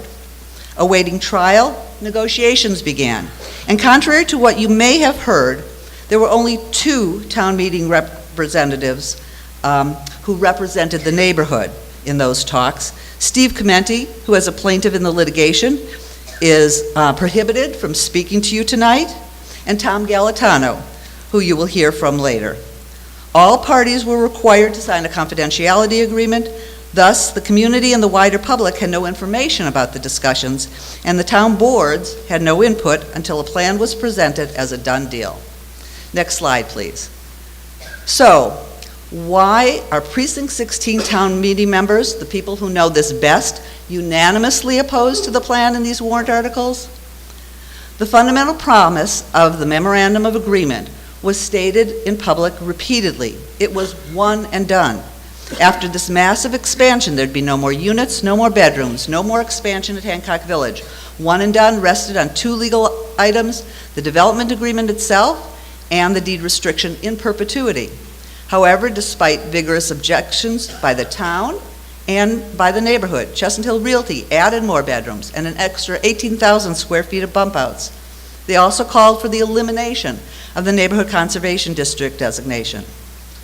So after one and done had morphed into this one and done with exceptions, we are still assured that the deed restriction in perpetuity would prohibit future development by this or future owners. But just 3 weeks ago, we learned that the deed restriction is only for 20 years. Thus, the two major underpinnings of the memorandum of agreement presented as the fundamental benefits are gone. And Sarah Lynn is going to speak a little bit more about proposed benefits. Next slide, please.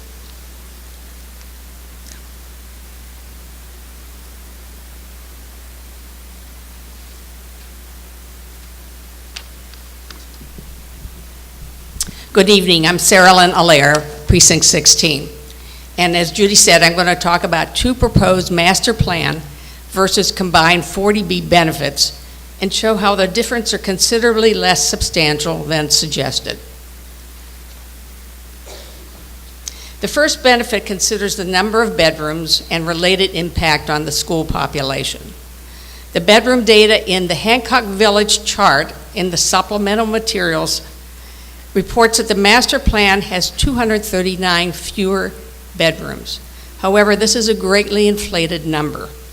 This is because, first of all, the number of combined 40B bedrooms, 763, is too high.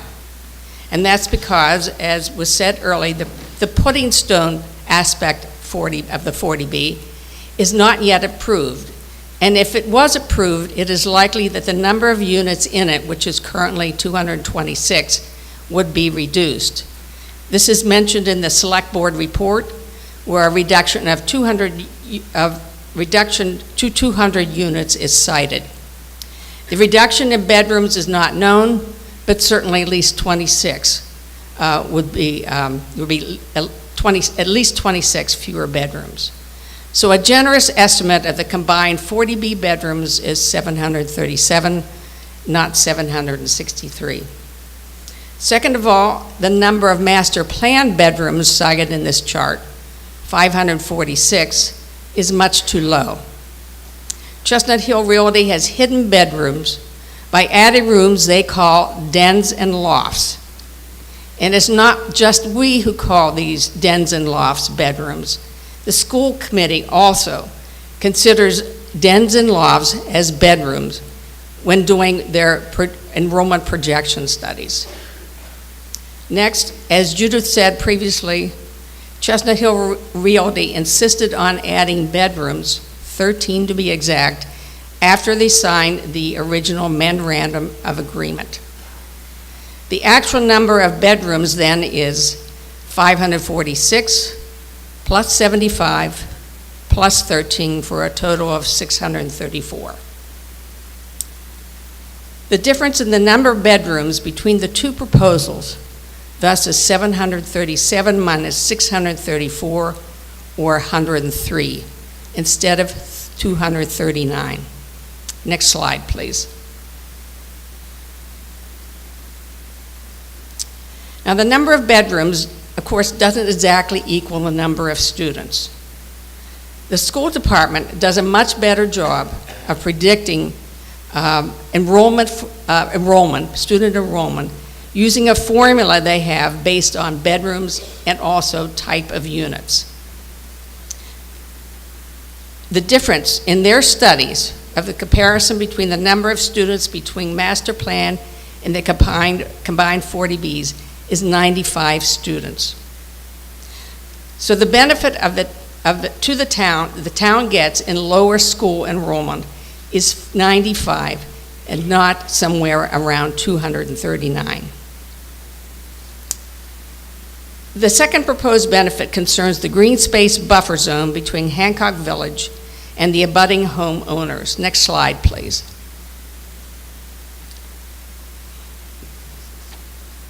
The master plan does not preserve green space. The map on the left shows that the buffer zone, outlined in red, is a fairly narrow strip of land. The picture on the right illustrates that currently there are no structures in the zone. Next slide, please. This shows the maps that were shown before. These are maps of both sides of the zone, as it would be in the combined 40Bs and in the master plan. Now, originally in this handout in the supplement, there were acreage numbers on these maps, but those numbers were removed, presumably because the difference for the left pair of maps is 1/3 acre, and there is less than an acre difference for the right pair. As with the number of bedrooms students saved, the difference between the master plan and the 40Bs in the green space saved is modest. So now Judith will talk about what the town is giving up in affordability.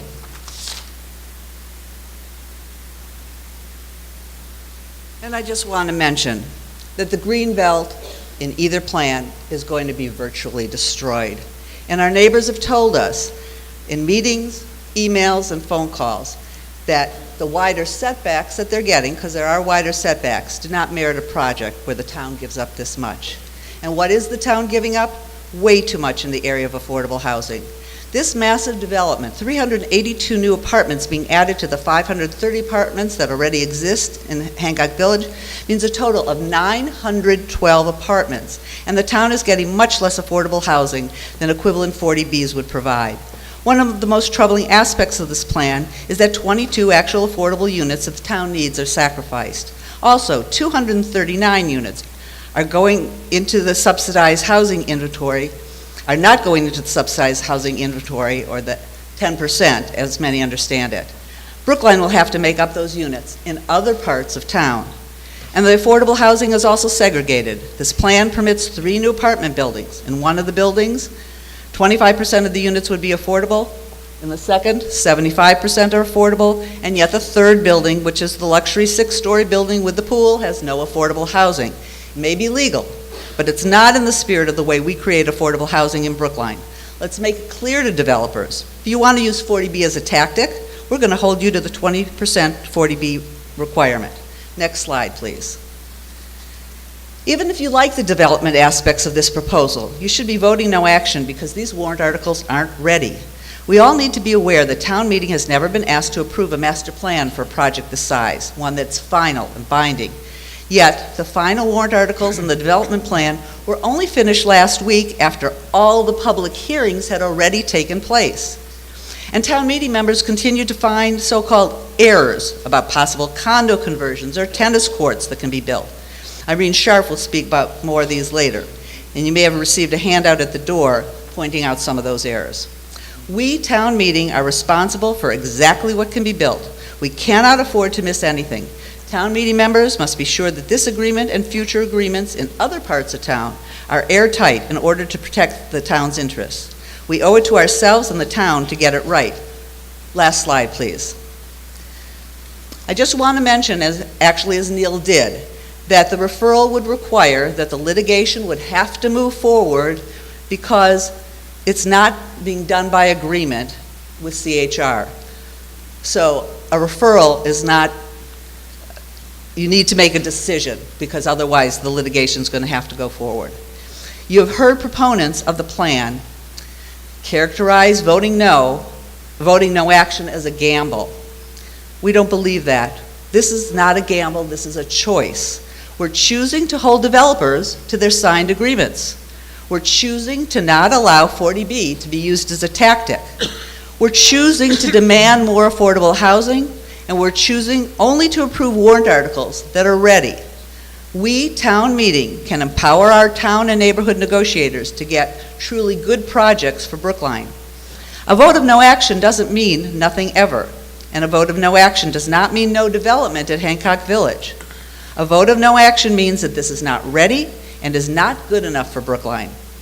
Please join a unanimous Precinct 16 Town Meeting Caucus, 7 members of the Advisory Committee and PACs, and vote no action on the main motions and warrant articles 10 through 15.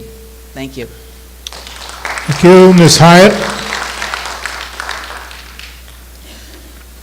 And before Ms. Hyatt starts her presentation, there's been a change, of course, in the vote on the Selectmen and Advisory Committee motion under Article 22. The corrected tally is 116 in favor, 80 opposed, and 11 abstentions. Go ahead, Ms. Hyatt. Angela Hyatt, speaking for a majority of the advisory committee. Neil has provided the background and summary, so I'm going to expand on the advisory committee review process for these articles. Over the past 6 weeks, and on 4 separate occasions, we considered extensive testimony from the neighborhood, including its town meeting members, some of which raised concerns regarding the process and specific aspects of the project. That testimony and the public process has been productive and has resulted in significant concessions from Chestnut Hill Realty that are reflected in the revised language in the Blue Supplement. I want to go over some of those revisions right now. First, there will be no buildings in the buffer zone. Chestnut Hill Realty proposed 3 new trash and recycling centers as part of the development improvements, one of which was originally proposed in the buffer zone and extremely close to the abutting homes. After hearing neighborhood opposition, CHR has agreed to relocate that building to the interior of the development, away from abutting properties. Second, the disturbance area that triggers NCD review has been reduced by 50%, from 5% of the total NCD area to 2.5%. Third, language has been added to stipulate that all residents of Hancock Village, including those in the affordable units, will have equal rights to the proposed community center building and related common facilities. The fourth revision added language to stipulate that the Hancock Village Conformance Review Committee will include representatives from the NCD Commission and Preservation Commission that are appointed by the chairs of these commissions. Fifth, the amount of office support space that Chestnut Hill Realty can build within the overlay district has been reduced by 60%, from 25,000 square feet to 10,000 square feet. Finally, and perhaps most significantly, has to do with the additions to existing townhomes. These additions, which are allowed under current zoning due to unmet FAR, were negotiated after the MOA and could be built on only after a 10-year waiting period, subject to review by the Planning Board for conformance with the design guidelines stipulated in Article 10. The advisory committee felt that the original language in Article 10 did not provide adequate controls in order to prevent these additions from becoming de facto bedrooms, which are specifically precluded by zoning. After hearing public comment and receiving feedback from the advisory committee on these additions, Chestnut Hill Realty agreed to the following revisions. First, to stipulate that only units that are to be renovated to receive new half baths and modern kitchens are eligible to have an addition. And this is due to an impact on the existing dining area, rendering it useless unless additional space is created. Second, the addition can have no interior walls closing it off from the adjacent living space, preventing these additions to be misused as bedrooms. Note that if the Hancock Village articles passed, they will provide only 2/3 the number of bedrooms as the combined 40Bs. Third, the size of the additions has been reduced from 175 square feet, as originally proposed, to just 60 square feet, which is indisputably smaller than a bedroom and more appropriately sized to address the interior plan changes that they want to make as a result of the interior renovation. With a maximum projection of just 6 feet, which is just slightly longer than a bathtub, these additions will have minimal impact on the shared rear landscape spaces. Finally, they have agreed to reduce the aggregate of all these additions to existing townhomes from 25,000 square feet to 18,000 square You feet. have 1 minute. Which is, that correlates better with the smaller addition footprint and the number of units that they want to renovate. So in reaching its recommendation, the advisory committee carefully weighed the pros and cons and compared the approved and pending 40B projects to this development, both from the standpoint of the town as a whole and the neighborhood.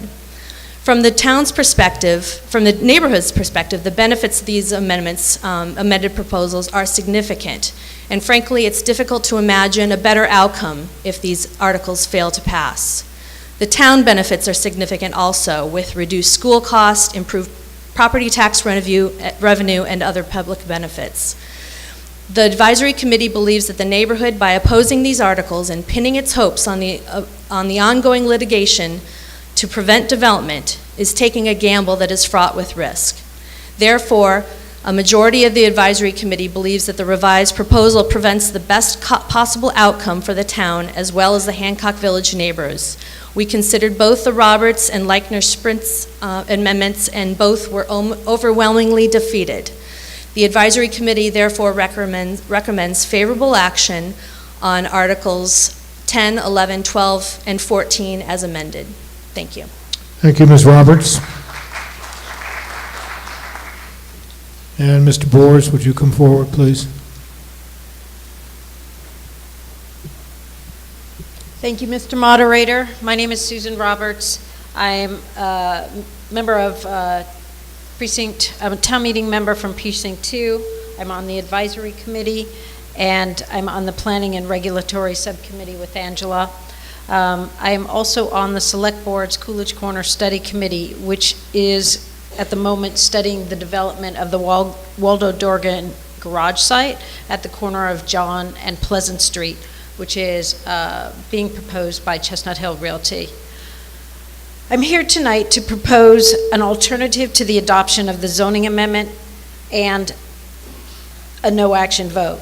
There is another alternative, and that is to refer the matter to a select board committee for the purpose of continuing the negotiations with all parties, the town, Chestnut Hill Realty, and this time with the neighbors and the people from TMM 16, from Precinct 16, who were not allowed to participate in the actual negotiations over the past year, to come up with a plan that looks very much like what we have here, with some additional tweaks, as Judy Leichner was delineating, so that there can be an agreement by all parties, but have that agreement be in the form of a 40B comprehensive permit rather than as a zoning amendment. The problem with the form of this agreement that we have before us now, and quite honestly, the failure of those who've spoken before me, both Ms. Hyatt and Mr. Wyszynski, failed to make clear that there's a relationship between the form of this proposal and how we're going to go forward based on a 40B comprehensive permit or a zoning amendment. Under the zoning amendment, which is what we've been asked to vote on, we're only going to be able to count a certain number of affordable units toward our subsidized housing inventory, which I hope that you know what that is, but basically it is the level of inventory within our town's housing that relates to affordable housing. That is a fraction, rather, of affordable housing on the numerator, and the denominator being all of our housing inventory. And in order for us to satisfy the state statute requiring us to have a certain level of affordable housing in town, that percentage needs to be 10%, and we are below that percentage. And as a result, as many of you know, because most of you don't live in Precinct 16, most of you live elsewhere, and a lot of you live in the Coolidge Corner area, as do I, we have been inundated with 40B petitions.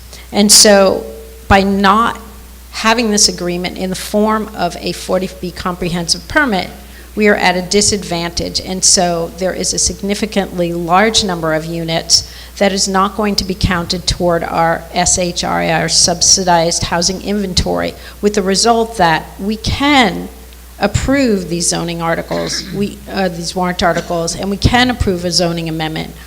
That is going to provide a big problem for us elsewhere in town, because it continues to expose the rest of town to 40B petitions, which are going to be filed beginning again on March 23rd.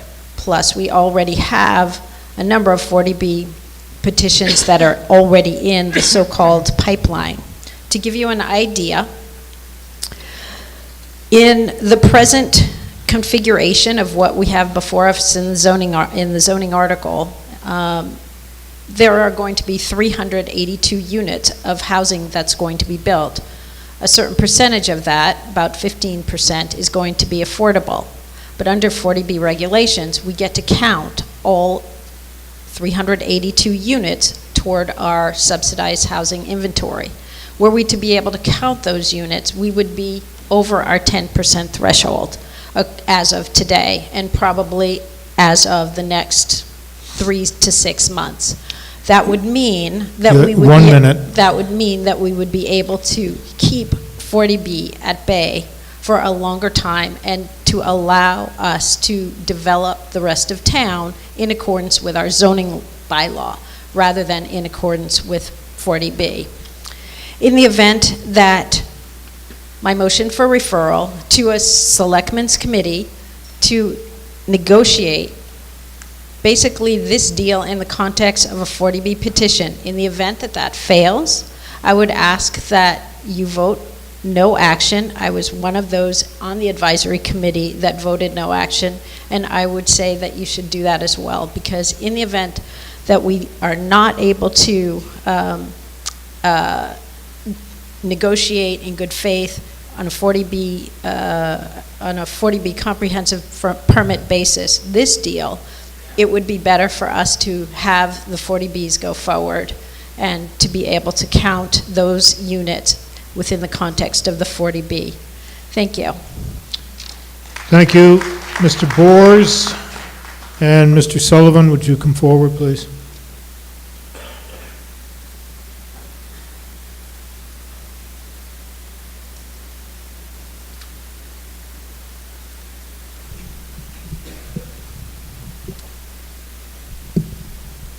Good evening, Harry Bors. I'm a town meeting member in Precinct 3, which puts me right in the middle of North Brookline. And apropos of that, I will tell you, I've had quite a few people in North Brookline say to me, why should you even care whether or not this passes or not? Because if they just plunk a big 40B down at Hancock Village, don't we get to just count all of the rental units, and doesn't that take care of our 40B problem across town? So, first of all, it doesn't work quite like that because it's been more than a year since the comprehensive permit, so we really don't get to count any of them. Right now it's 0 until they pull the building permit. And they're not likely to pull a building permit if they're in the middle of litigation. But more importantly, I do care, and I think we all need to care because this is a very big deal. It's a big deal for the neighborhood, it's a big deal for all of the town, and it's a big, big deal for the Baker catchment area. About a week ago, I was over at the Lincoln School for the TEDx Beacon Street event, and one of the TEDx speakers brought up this game theory notion of the prisoner's dilemma, and there's several iterations of it beyond the original, but in essence what it is a prisoner has a dilemma. He's confined and he has very few options. So what he has to do is decide whether to be complacent or whether to be combative, whether to fight or acquiesce, to compete or compromise. And so it's a cost-benefit problem that it needs to be solved, but within strict limitations. We are now faced with our own prisoner's dilemma. But in our case, the concertina wire that constrains us is 40B. And that's just the hard reality within which we have to maneuver. Now, 40B has been good in many ways in this state, but it's also been used by developers to push through a lot of bad. And now we know Hancock Village is going to change, and what we must do is try and manage that change. So before us are essentially two projects, or two paths, and each has elements, both good and admittedly lamentable. And we're going to hear about the shortcomings and opportunities of both, largely though around things like the number of bedrooms and affordable units, as well as income eligibility. Also noted are going to be provisions from the developer in terms of playgrounds and cash payments. No offense to the developer and those who worked on it. I know they're not insignificant, but really it's kind of beside the point because the larger, more important set of concerns we need to address. So what it's really going to largely come down to is project size, the number of bedrooms, and the prospect or not of further development, particularly at this site. The two options are roughly the same size, though the negotiated project has fewer buildings, they're internalized more, and are probably less visually obtrusive. Additionally, and quite importantly, is the warrant article proposes a project with better than 200 fewer bedrooms. And I know we're going to dispute the numbers around the edges, but a bit more than 200 fewer bedrooms, which is a big deal. Now, it's true that the project has lofts and dens in it, and they could potentially be illegally turned into bedrooms. That's true. But even if these potentially illegal conversions happen at some level, they're not out to outdistance the overall reduction in bedrooms in this project. An element that I know people are going to find most distasteful is that the negotiated project has a freestanding market rate building, meaning there are no affordable units in that building. And in the development, there are going to be 15 or so fewer affordable units overall with less restrictive income requirements. Two things. By not spreading out the affordable units into every building, the town can claim more units in its count toward the safe harbor number by a fair spread. It's 148 versus 37. So it's a calculated strategy that benefits the town. That's town, capital T and small t. But let's also be clear. For the developer, this is a business. He's looking to make money on a project, and a freestanding market rate building provides him with some of that opportunity, as distasteful as it may be. Now, that's not meant as an excuse, but it's a reality. In all of this, there's still the prospect for more development. You have 1 minute. Okay. And this looks to contain the beast. Most importantly in all of this is that the proposal will stop 40B development on the site for roughly another 30 years. It can't be in perpetuity by state statute, and we will hit the safe harbor long before that. That means no more 40B development on this site, and that's big. In contrast, if we defeat this article, the property is open to additional development, and so ask yourself, what do you think the chances are that the developer already has plans and specs for a third 40B proposal if all of this falls apart? Voting this down, I think, is really predicated on the belief that if we continue to fight and litigate and try to negotiate, that somehow the developer will come around with a better proposal. But why should he? A sense of civic high-mindedness doesn't seem to be the case. As all of that drags out, there's still not a building permit, so no credit for affordable units, meaning 40B projects can continue apace throughout the town, and specifically it leaves open the door for more development here at Hancock Village. Please conclude, sir. There's admittedly a lot in this to dislike, I understand that. But given our constraints, given the risks, and given the realities, I think this really is our best option.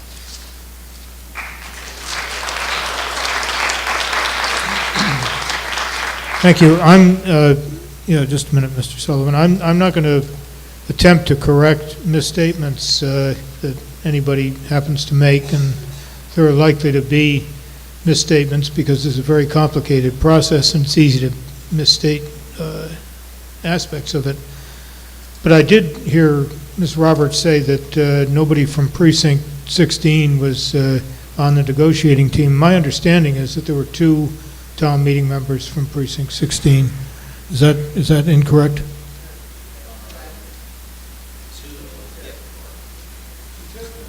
Yeah, there were 2 town meeting members from Precinct 16 on the negotiating team. Mr. Sullivan?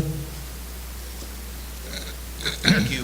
Good evening. I'm Tim Sullivan from Precinct 16. I was not one of those 2 people. Like many of you, I am disappointed we are here facing a complex and contentious discussion on Hancock Village. As much as anything, it is clear to me that town officials and staff are exhausted dealing with this issue, and they want to move on. And I appreciate that. I genuinely do. But make no mistake that this discussion will set a precedent for how we review and resolve every other development around town. Indeed, if you look at the Select Board write-up on this, they describe these votes as, quote, testimony to the fact that our process works, unquote. So make no mistake, what we do here tonight sends a message to every developer in town that this is the process they should employ going forward. This process works. I'm asking you to send a clear message that town meeting will not compromise our process nor sacrifice our core values for expediency.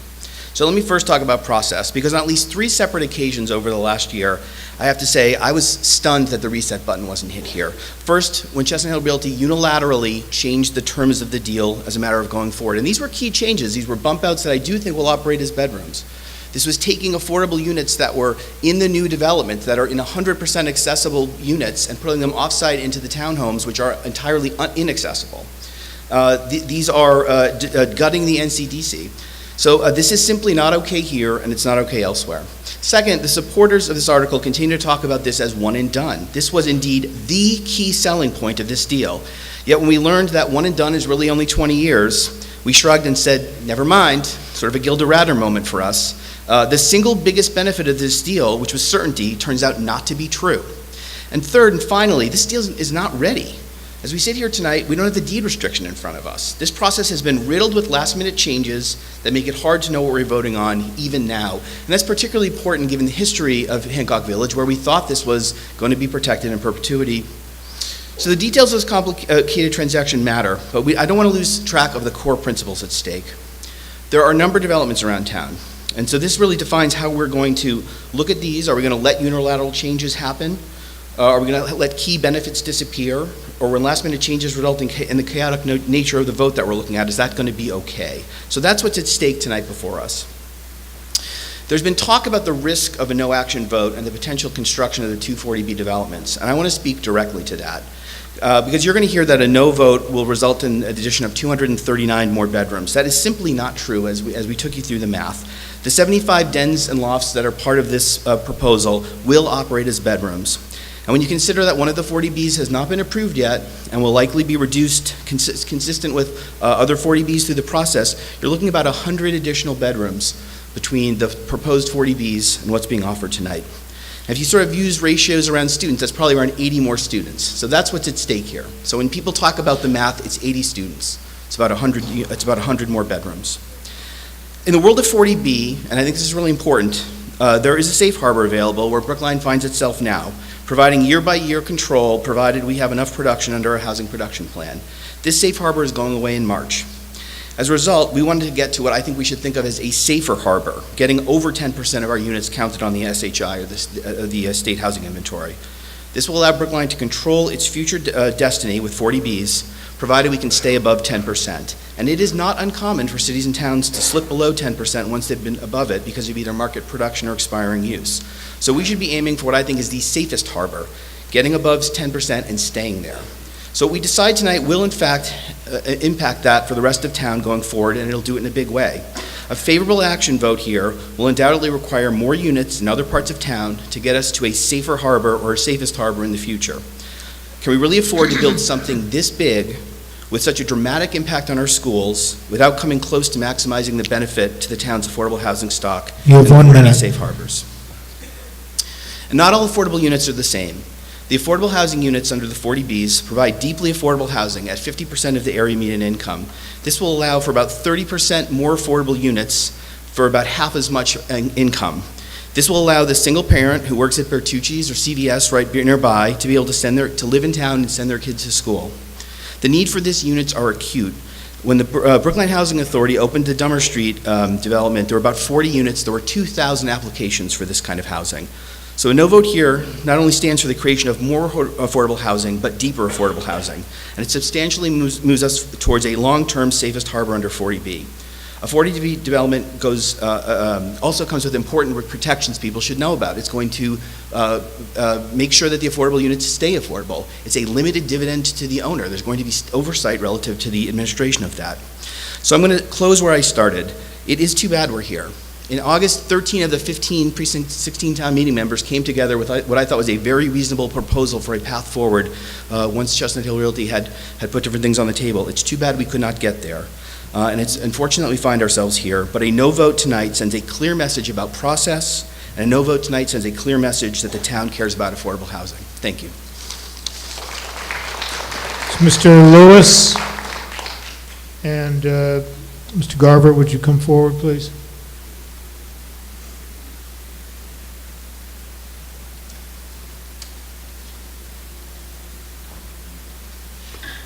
Good evening. Ken Lewis, Precinct 11, speaking tonight in favor of warrant articles 10 through 15. And I wanted to provide a brief summary of a fiscal impact analysis that we... Sorry? Is that better? Sorry. Ken Lewis, Precinct 11. I wanted to speak provide a brief summary of the fiscal impact analysis that was performed by myself and in concert with Steve Keynes and Lee Sullivan from the Advisory Committee in comparing the two development proposals facing Hancock Village. We looked at three key factors, the first being property tax revenue that would be generated by each development scenario, the school cost, looking at both operating and capital costs, and then the public benefits contribution from the different development scenarios. Next slide, please.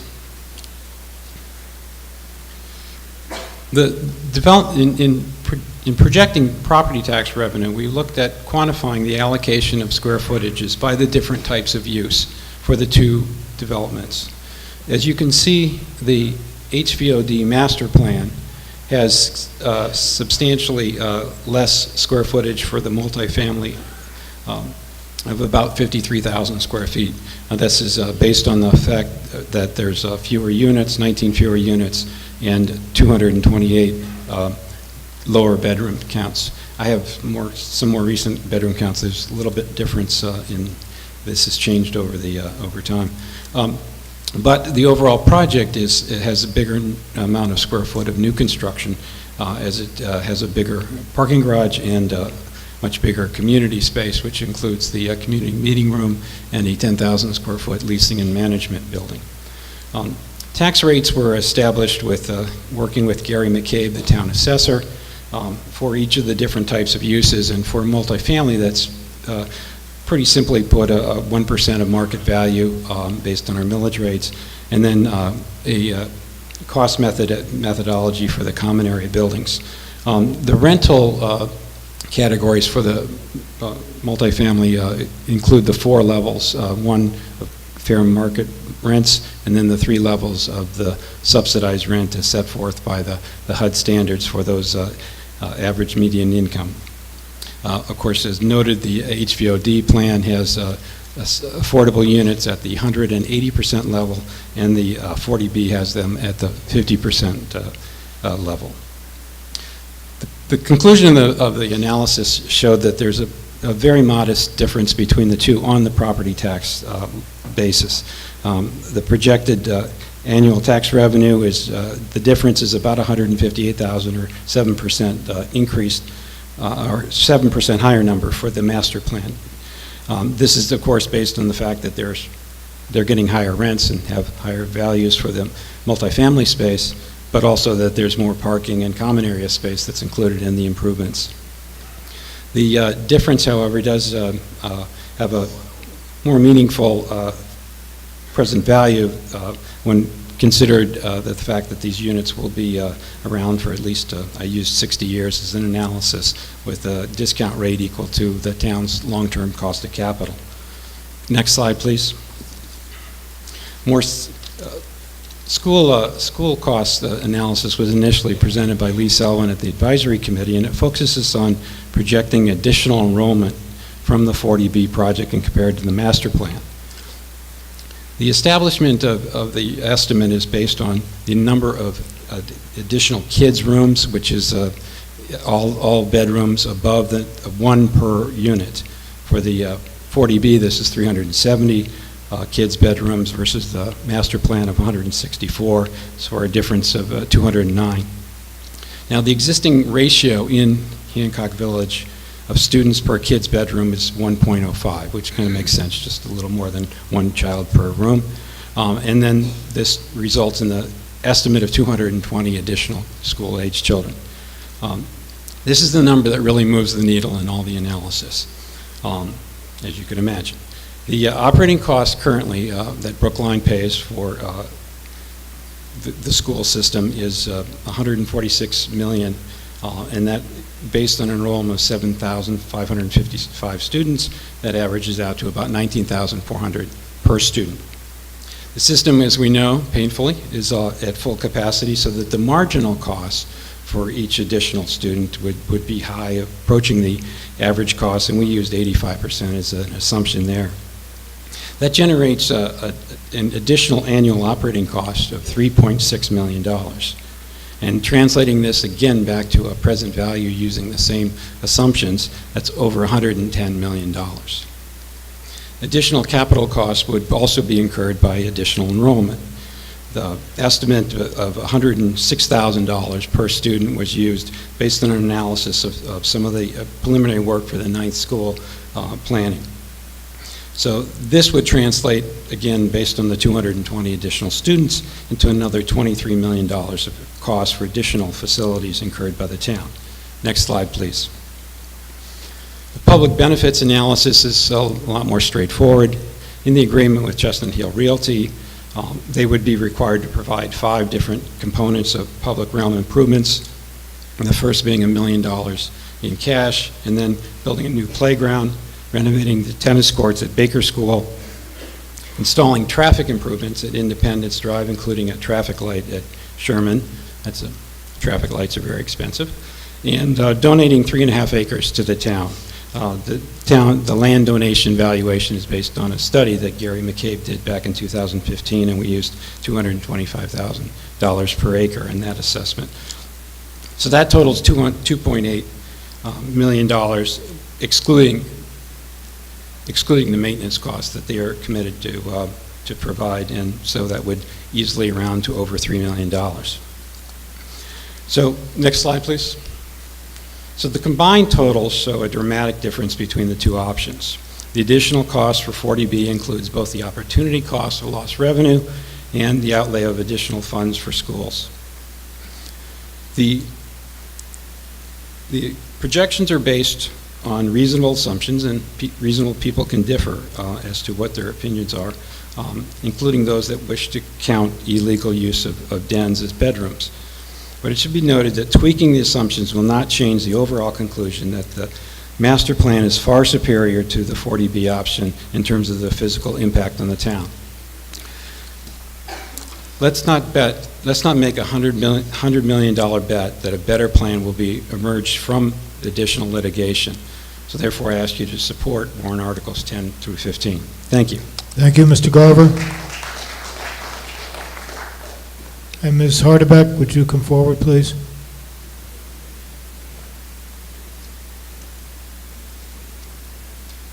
Thank you, Mr. Moderator. Dick Garver, I'm the chair of the Brookline Neighborhood Conservation District Commission. By way of background, historic perspective, Hancock Village is a 90-acre site, 45 acres in Brookline. It is an exemplar of a development movement. Yes? Is that better? No. Hancock Village is an exemplar of a development movement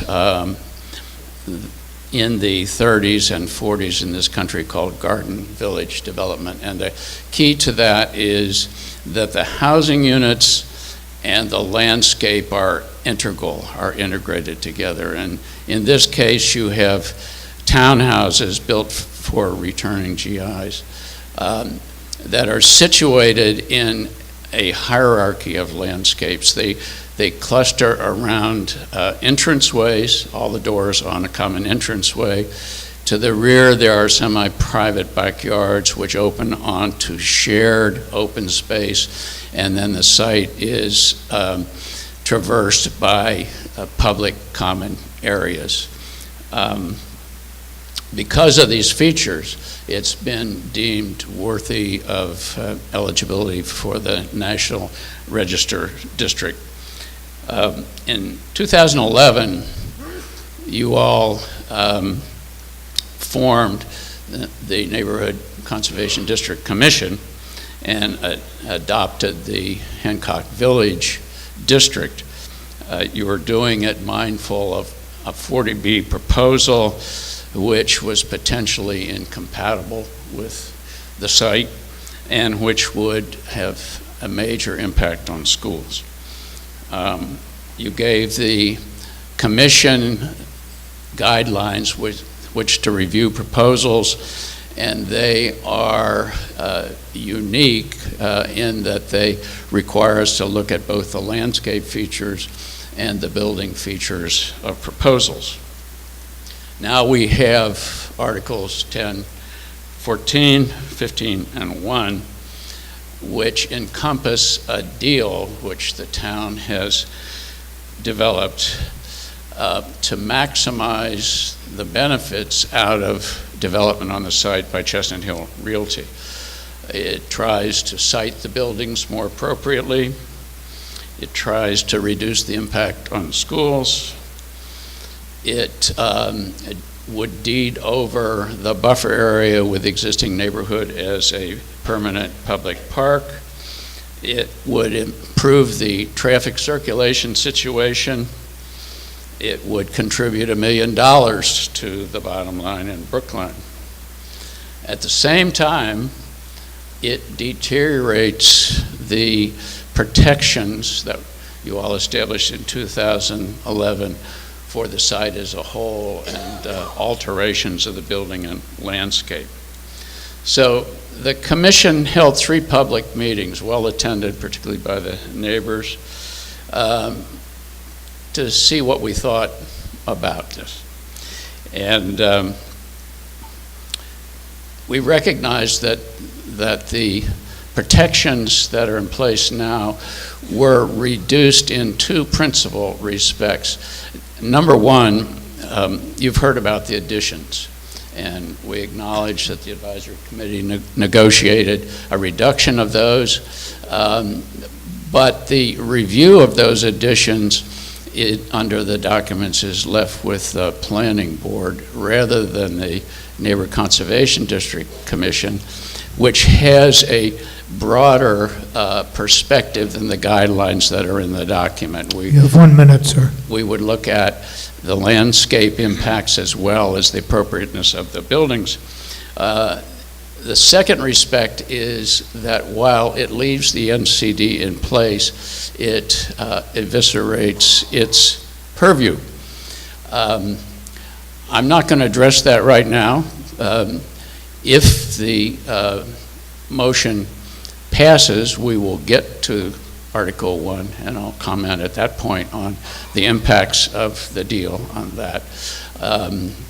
If the package is defeated, the commission wanted everybody to recognize that we are prepared to, in good faith, with goodwill, address proposals that Chestnut Hill brought before us that would be within our purview. So, thank you. Ms. Hardebeck. And Ms. Gilman, would you come forward, please? Let's see if I can do this. Good evening. Kelly Hardebeck, town meeting member from Precinct 7, member of the advisory committee, and I apologize because I'm also suffering from a bit of a cold, so I'm a little hoarse tonight. I have deep respect for my colleagues in Precinct 16, but I am speaking tonight in strong support of the Hancock Village Master Plan because it will allow Brookline to move forward confidently with the expansion of residential housing at Hancock Village. Like most, or maybe all of you, I am disappointed that this is happening at all. I think we'd all hoped that Hancock Village would not be expanded. However, for the last 10 years, we've realized that such a hope was probably unrealistic. But because of the dogged work and patient advocacy of the town, Hancock Village neighbors, we have the opportunity to contain development, to protect the Greenway as open space, and invest in sensibly planned affordable housing that conforms to what we, as a town, establish as our affordable guidelines. And that's a good outcome. Is the master plan perfect? Well, of course not. But perfect is often the enemy of the good, and this plan has evolved and improved as town meeting members, neighbors, representatives from the town and Chestnut Hill Realty participated in the many meetings this fall, you heard of a lot of them, and worked to address concerns that were raised. As a member of the Advisory Committee's Planning and Regulation Subcommittee, I can attest that we heard from all of their stakeholders as we reviewed these warrant articles, excuse me, and the plan in front of us is better than the original MOA, in part because of that input. I don't deny that the timing around these articles and the completion of the development agreement added to the intensity of this process leading up to town meeting. And I also don't believe spending any more time negotiating is going to result in a better agreement. You've heard of some of the benefits already tonight, but let me walk you through what I think the concrete benefits to the town and neighbors are here. 1, This is a significantly reduced development and does not build any housing or other structures in the Greenbelt. 2, this plan adds 148 units to the town's Sustainable Housing Index, and these units represent real growth. Given the other affordable developments already in the queue, we will reach our 10% limit without overbuilding at Hancock Village to do that. 3, there will be 55 to 63 permanent affordable housing units available to families of different income levels, and that expands the eligibility beyond what a 40B would allow. And one thing worth knowing here is the master plan stipulates that the external appearance, mechanical systems, appliances, and quality of finishes in these affordable units be the same level as in market rate units. 4, there are strict limitations on the additions to the existing townhouses, and they are really been designed to prevent that additional space from becoming bedrooms. You've heard of these bump outs several times before, and I really think this is, quite frankly, an incredible concession on Chestnut Hill Realty's part, because they are very small at this point and are really designed to accommodate a piece of a dining room table. 5, we get 3.5 acres of green space for the town with a completed playground that's going to benefit Baker School as its play areas become more pressed by growing enrollments. 6, we get a $1 million cash payment that can be used for neighborhood improvements. And you've heard about the additional and other benefits, including closing Asheville Road to through traffic and representation from the NCDC and Preservation Committee on the LAU. Ken Lewis just walked you through some economic benefits, which are substantial as well. Chestnut Hill Realty has indicated that should these articles fail, it will proceed with the 40B for 161 units and pursue approval for the 40B at Puddingstone. Some have speculated, perhaps too hopefully, that CHR is not likely to build a 40B, as they never have before. Others have suggested that the original 40B, whose size and scope created such an uproar in the first place, would be better than this plan because it offers a greater number of affordable units. You have 1 minute. Still others are overly confident about prevailing with litigation or believe we could make this into a 40B, which strikes me as all but impossible given the structure of Chapter 40B and the site we are looking at today. We have to come together as a community, as elected voters of town meeting, to do what is best for the town as a whole and for future residents of Brookline. Growth in school enrollments, concern about moving forward thoughtfully to increase affordable housing, passionate belief in preservation of open space, and the pressures of growth on our town and school budgets have provided us all with too many opportunities to become factionalized and point fingers at each other in blame. These divisions are not helping us solve big problems. The agreement before us tonight is a good deal with plenty to like in it. It was fashioned after years of hard negotiations, and let's not throw it out in the faint hope that a miracle will occur and deliver us to an elusive, better outcome. I urge you to vote yes for these warrant articles. Thank you. Thank you, Ms. Gilman.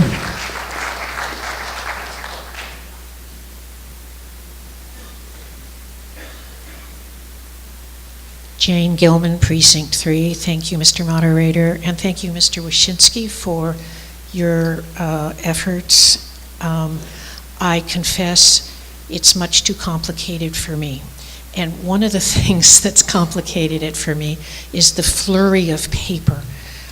It's been hard to keep current with it and to understand the nuances, and I'm troubled by some of the changes that, apparent changes that have come down too recently for me to really process. So let me start with something that I feel on firmer ground on, which is that I sat in this room in 2011 and voted in favor of the Conservation District. That was established to preserve and protect. If you read the enabling legislation, the expressions preserve and protect are sprinkled throughout. I am troubled by throwing out or overriding or gutting the NCD that we as a body voted to establish, and it raises in my mind questions about what about historic districts. I don't live in an historic district, I live near one. I don't live in a conservation district, but I respect the work that the neighbors and planners put into establishing those districts. They had a purpose in doing that. They wanted to preserve and protect. When it becomes expedient to brush aside something that we have thoughtfully established, I get concerned about precedent and what will happen next. Will your historic district become expedient and be gutted because a developer wants to come in? I don't know, but I'm raising that as an issue. It troubles me. I'm a little troubled by the fact that the two Precinct 16, I believe, participants to the agreement had to sign an agreement that they wouldn't speak about it. Yet I believe that the agreement they signed has changed, and they still are prohibited from speaking about it. So I'm troubled by that. Lastly, I'm troubled by the subsidized housing that is promised. The figures that we have on page 1028, I don't know if it's an amendment, I don't know if it's main motion, I don't know what it is, but the factors have not changed. That is, the number of affordable housing units at 50% of the area median income is 0. The number of affordable units at 80% is 37, and there are 18 affordable units at 100% of the area median income. The area median income for this area is such that the people in our neighborhoods who collect trash, who work a couple of jobs cleaning buildings, who don't have a $95,000 income, can't get in. So the whole term of art of what's affordable and the index that we're trying to reach, the number that we're trying to reach, is troubling to me. I worry that we are being seduced and that we are being played, and I don't know. I have of my own experience with other developers, and so I'm not going to assume that Chestnut Hill is playing us, but I'm concerned by all of the things that they have come back and changed and asked that we accommodate them. Thank you. Mr. Sandman and Mr. Galatano, would you come forward? Mike Sandman, Precinct 3 and Advisory Committee. The key question tonight is whether we have two choices for Hancock Village, a 40B or the agreement we're being asked to approve, or whether there's a third choice, a better deal. I spent 25 years as a competitive intelligence consultant. Clients as far away as Kazakhstan and Australia asked us to figure out what a competitor was going to do, and then help figure out what to do about it. And half the time, they actually took our advice. But when we ran a war game, they almost always accepted the conclusion we and they both came to, because in a war game, we got the client to think like the competitor. I'm on the advisory committee, you're my client. Let's run a little micro war game. Let's think like the competitor. He's been at this for 9 years. If these amendments are rejected, he'll be facing a group of opponents who will have proven their political power, and he'll be negotiating with a town administration that has had the rug pulled out from under them by you. Would he in his wildest dreams think that his opponents will accept a deal that's more economically attractive than the 40B he can build? If your interest was to maximize the value of your property without regard to anything beyond pure economics, what would you do? Think like the competitor. Now let's talk briefly about reality beyond Brookline. We live in one of the most economically vibrant metropolitan areas of the world. While other cities drowned in the 2007-2008 financial tsunami, Boston and the inner suburbs, including Brookline, merely got splashed, and we dried off quickly. Boston has added 60,000 jobs in the last decade, many of them highly educated professional jobs. Kendall Square and the Longwood Medical area are bursting at the seams. The rundown Fenway of a few years ago has been taken over by high-rise apartments and BMWs. GE relocated here. The region is likely to be on Amazon's short list now that we've sped up the Green Line. If you want to know why we've seen a 35% increase in school enrollment and probably top out at 40% in the last decade, just look at what's going on around you in the metropolitan Boston area. In the midst of this sits Brookline, an island of restricted development. Our zoning makes it very difficult for Brookline property owners who want to cash in on the current boom. Either you go through the years-long process of getting special zoning, or you can build a 40B project, dodging many of the zoning restrictions, and see a profit during your own lifetime, not your grandchildren's. To be sure, Chestnut Hill Realty has used the 40B threat as a club during negotiations, and they're using it now. It's not nice, but the club is real. If we don't accept the resulting deal, what does Brookline get? An extra 209 or so second and third bedrooms just waiting for more school-aged children. How many classrooms do you folks want to pay for anyway? Precinct 16, Baker School parents, I'm talking to you. Precinct 16 town meeting members whom I deeply respect have said that some residents would prefer a 40B to the deal that's in front of us, and if that's really true, I can suggest to you that that's exactly what we'll get, all of us. Think like the competitor. They spent 9 years trying to get a deal. They want to cash in on Boston's economic boom. No boom lasts forever, and they have a permit to build their first 40B project. They want their ownership of Hancock Village to pay off. Will they go back to the bargaining table, or will they pull the trigger on the 40B they have and ultimately build 209 more second and third bedrooms in a town that has become a magnet for parents looking for good schools? The answer from this micro-war game is clear. Recognize the competitor's reality. Vote for these amendments. Thank you, Mr. Galatano. Mr. Lowy, would you come forward, please? Thank you, Mr. Moderator. Tom Galatano, Precinct 16 Town Meeting Member. It's with a great deal of personal disappointment that I rise tonight to speak in opposition to these warrant articles. As has already been referenced, I was one of the town meeting members from Precinct 16 who, back in early 2016, had been approached about sitting down with people from the town, people I respect very much, people from Chestnut Hill Realty, who I also came to respect very much. They're very adept negotiators. We were all trying to come to a negotiated resolution of this intractable development. You've all heard about the history of what went on before 2016. Let's not go through that again. Over a period of months, many months, I attended every single negotiation with town officials, with representatives from Chestnut Hill Realty, and with other town meeting members from Precinct 16. I'm allowed to speak tonight because I wasn't a signatory to that agreement. I believe the signatories were individuals who had been parties to the litigation that preceded all of this. Our efforts over those many months ultimately resulted in the negotiation and execution of a memorandum of agreement, and I'll get back to that in a minute.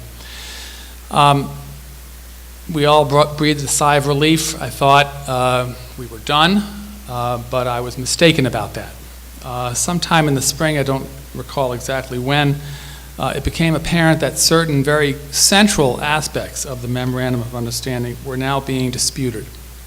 I agreed to come back and attend even more meetings with town officials and with representatives from Chestnut Hill Realty in an effort to bring about a resolution that I had hoped would adhere to at least the fundamental principles and the fundamental elements of the Memorandum of Agreement.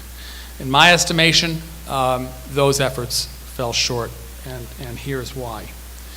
First of all, you've already heard the phrase many times, one of the linchpins of this Memorandum of Agreement was one and done. If you haven't already done so, I would urge you to read the Memorandum of Agreement. In multiple places, that memorandum references the fact that the agreement was intended by all parties, including Chestnut Hill Realty, to describe all of the remaining development that could be undertaken at Hancock Village. This one and done concept, this limitation, was never discussed as applying only to the areas of new construction, but rather to all of the existing buildings as well.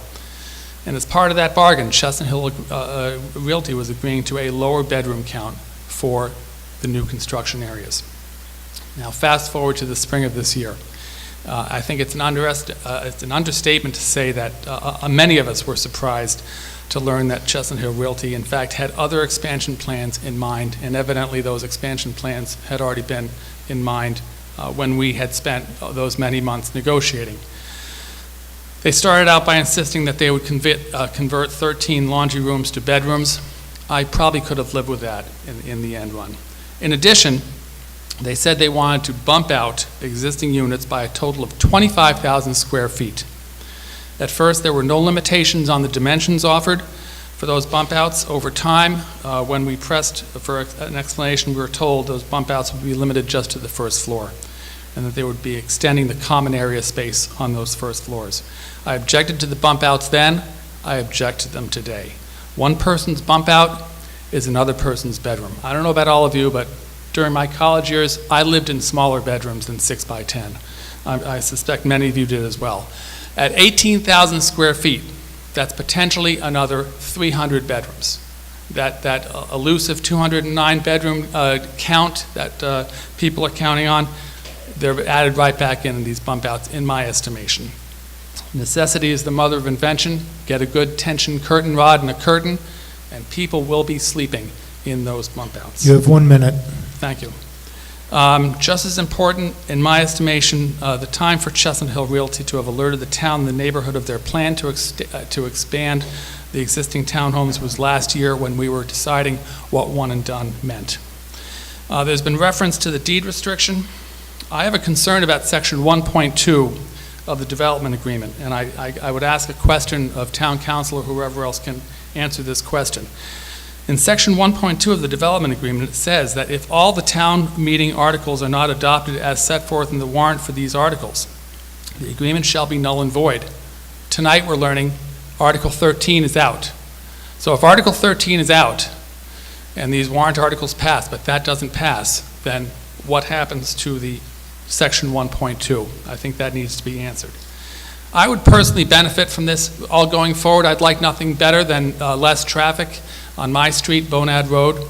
I'm willing to I'm willing to continue talking to the town and to the Chestnut Hill Realty, but I believe more dialogue can result in a better development for South Brookline and for the town, and for that reason, I'm voting no on Article 16. Thank you. Mr. Wyszynski. Can we answer Mr. Yeah, Galatano's sure. question? Mr. Simpson? It's a fair question, and it's come up once or twice in the discussion. Thank you, Mr. Moderator. Jonathan Simpson, Associate Town Council. The Master Development Agreement contemplates that CHR will agree not just to the articles as originally filed, but also to such as they are adopted with changes accepted in writing. Chestnut Hill Realty has accepted the articles as they were amended by the Board of Selectmen and Advisory Committee and proposed before you today, and that did include an acceptance of the fact that Article 13 will not be going forward. Well, So- have they accepted the deed, have the parties mutually agreed to a deed restriction? Yes. Thank A provision in the development agreement requires that they enter into a deed restriction at a certain point in the project. But the written acknowledgement is simply that, as Mr. Galatano mentioned, to avoid any argument that they could claim that the articles are not being passed in a form in which they agreed. So if the articles are passed as they are presented by the Board of Selectmen and Advisory Committee, CHR has indicated in writing that they will be bound by the Master Development Agreement. Thank you, Mr. Lowy. I've called Mr. Lowy. Well, I'll take that motion after Mr. Lowy's presentation. Thank you, Mr. Moderator. I'm Werner Lowy. I'm Town Meeting Member of Precinct 13. And I'll start by acknowledging that what's in front of us really isn't the best development anyone could imagine. And it's certainly true that most of us are unhappy with the tactics that were used by the developer in the negotiations, although that's not at all unusual in dealing with developers. And I'll admit that it's even possible that a better deal could have been negotiated.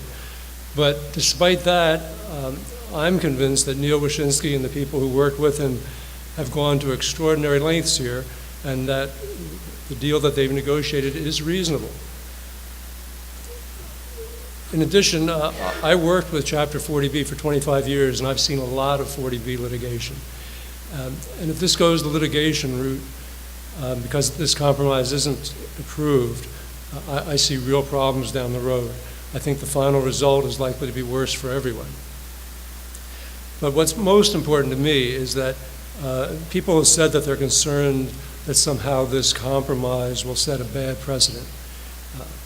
I think it's exactly the opposite. The town has pushed back against this for nearly 10 years. That makes it very clear to developers that Brookline isn't a town that they can simply walk over. Passing this warrant article now shows that ultimately we're willing to compromise. If we walk away from this compromise, the message that we're sending to developers is that the town isn't a reliable negotiating partner. I don't want developers to be able to say to us, if you're going to propose something that requires the approval of town meeting, I'm not going to even talk to you. This compromise allows us to move forward in a positive way, and for that reason, I'm voting yes on these warrant articles. All right, the question's been called, and I think we could speak for another 8 or 10 hours on this subject, easily. But my sense is that we've heard substantially all that we can reasonably absorb. So I will allow the motion.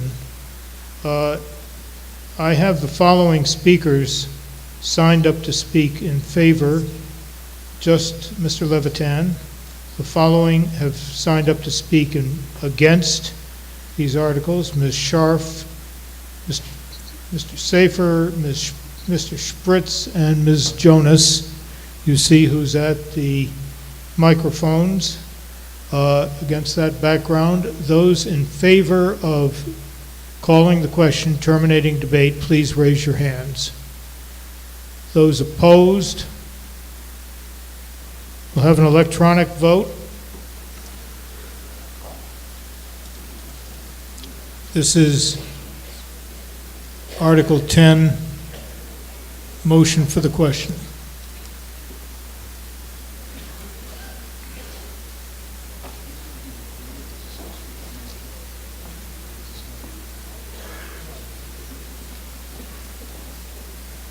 This will not be a recorded vote. It's just for the purpose of getting an accurate count.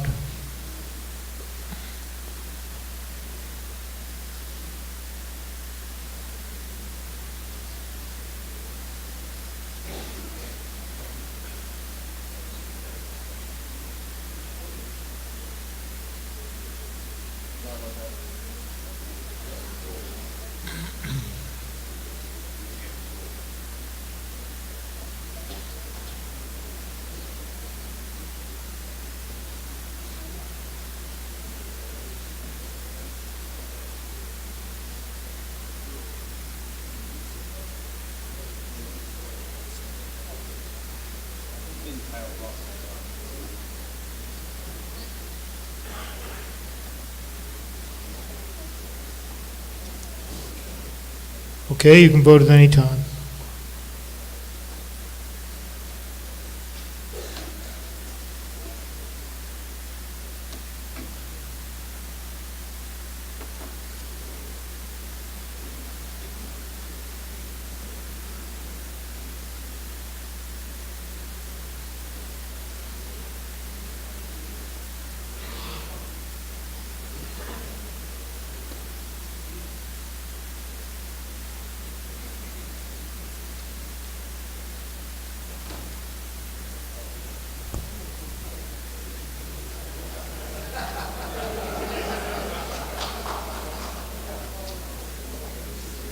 Motion fails to Point of achieve order, a Mr. two-thirds Moderator. vote. This is the project that will have the most impact that will ever come before Ms. town Khan, meeting. the motion to terminate debate just failed. Oh.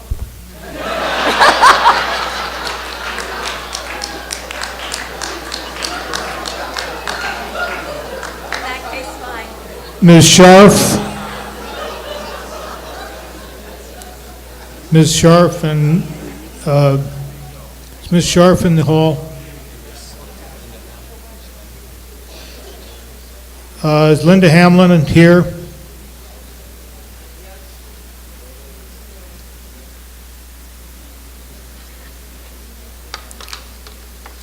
Good evening. My name is Irene.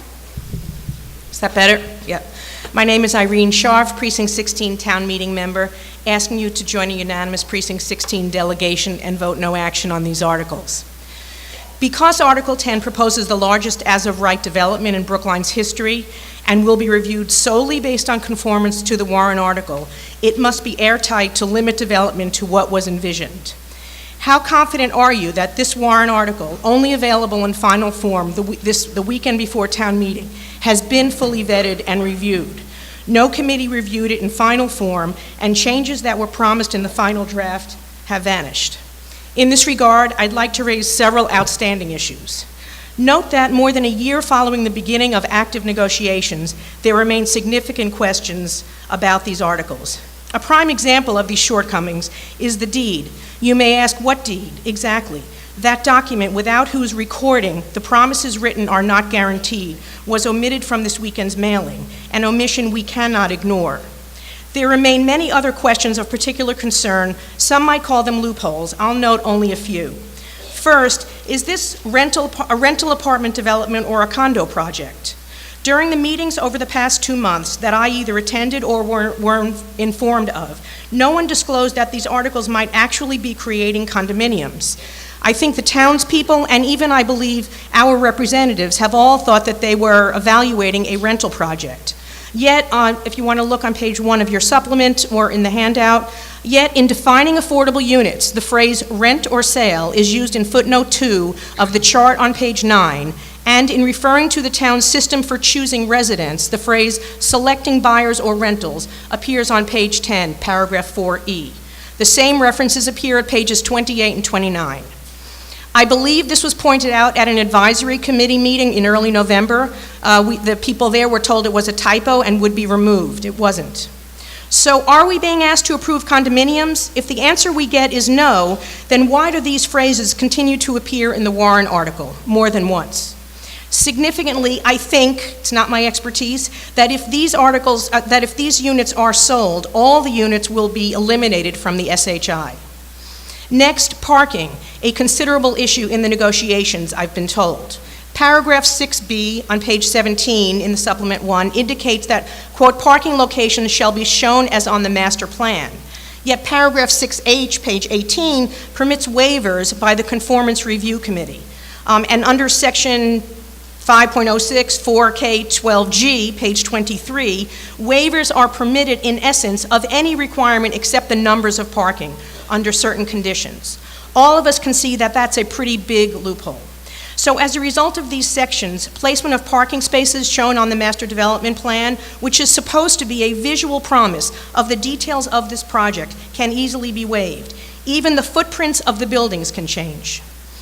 Next, why will there be an additional trash center located in an unidentified location? Paragraph 4 on pages 12 and 13 allows for one additional recycle center not shown on the plan, which will be a 29-foot high, 1,000-square-foot building the size of a 2.5-story home. This is too indeterminate, especially as Chestnut Hill Realty trash problems at Hancock Village are already a major point of contention in the neighborhood. Landscaping. On page 18, paragraph 4A9, entitled Landscaping and Screening of Parking and Buffer Areas, it describes these requirements, yet paragraph F on page 19 allows for landscaping changes to be decided by the planning department. There's no public involvement in vetting these changes. All are done administratively. Why? Next, will outdoor tennis courts be built, causing the destruction of even more open space than is represented in this plan? It seems so. This is at page 12, paragraph 4A4. You have 1 minute. This allows for tennis courts. It was raised at the League of Women Voters debate last week. We were told there will be no tennis courts, yet they're still there. These are just a few of the things Chestnut Hill Realty aims to do, neither spelled out nor made explicit publicly, just a word here or there. And finally, What do paragraphs 14 and 15 mean on page 23? Paragraph 14 says, "The owner of any portion of the land within the HVOD shall be entitled to lawfully divide such portion." And what does paragraph 15 mean? "More than one building shall be allowed on any parcel of land within the HVOD." Could these enable the owner to subdivide the lots when the deed restrictions expire to build more 40Bs? So what did I miss? What did you miss? What might be in this that all of us missed, including its proponents? And how will the entire town be harmed by what we don't know? This is why a town meeting cannot approve these incomplete, unvetted articles now. If we do this today, what next? Thank you. Is Ms. Hamlin here? Linda Hamlin? Okay, come forward, please. You have 5 minutes.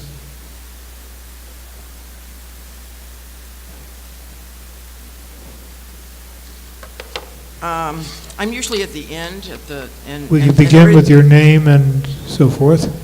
my name. I'm sorry. Oh, good. Linda Hamlin, I'm speaking for the Planning Board that voted unanimously in favor of this. Planning Board also voted unanimously not to allow NCD at this property. We figured it was a taking. I'd like to clarify something. NCDs were neighborhood conservation districts. They were a way for neighborhoods to band together. Property owners voted themselves into the NCD to protect themselves. This NCD was put upon this property. They did not vote for it. I just want to clarify that. I also want to clarify the other thing about this additional building. I'm an architect. I'm a residential architect. I've probably put additions on many of your houses here. And not yours. There's a future. But I looked at those plans. It's ridiculous to say that 6 feet is going to be a bedroom. I mean, you could say someone could put a cot in a kitchen and call it a bedroom. It's just not realistic. I think it's really overblown. It's fake news. I'm sorry, it is. It's fake news. It's just, let's get real here. Let's look at what's really important and what's the big picture on this one. Because this is a big lot. This is 90 acres. This is 9 years. Everything goes in nines here. I'm tired of it. We look on planning board, and I've been on the planning board more than 9 years. We look at these projects all the time, 40Bs. And I'm confused when everybody says, we'd rather have a 40B. That's nuts. That green space, do you want that building to be 5 feet from your property line? We have 40Bs in this town that are 5 feet from the property line. That's not our zoning. We don't allow that in our zoning. When you have a 40B, we're not going to review it. We're lucky to have a friendly one, but they're still going to stretch the limits. The idea that we could all come together again in this kumbaya, it's been a while since I've been in camp. Kumbaya. Thank you. Moment is not going to happen. I'm worried about this. I really am. You can nitpick, you can go through all those little details, but this is big. This is bigger than those tiny little details. Maybe something has been missed, but we have got control. That was going to be my lecture about we have control. When you have a 40B, we don't have that much control. We have very little. This is as good as I think we can get now, and that has been spoken to by all the other proponents, the in favor group here. I would trust them. I trust our leaders. I don't trust some of our leaders in the bigger scheme of things, but I trust our leaders here to know that they are working for our benefit. I trust them. And yes, we will have to put some trust in them. They speak for us. You put your trust in the committees that you appear in front of the planning board, advisory, all these people that work overtime to try to make this a better community. I think there's a chance. I would vote in favor of this. We all recommend on the planning board favorable action on this, on Article 10, as well as the interrelated mutually supportive Articles 11 minus 13, I guess, plus 15. 11, 12, and But 14. this is serious, and I really, I want to fight for this, because I think it's the right thing for Brookline. Thank you. Mr. Safer? We'll hear from Mr. Safer, and then I'll take some comments and questions from the floor.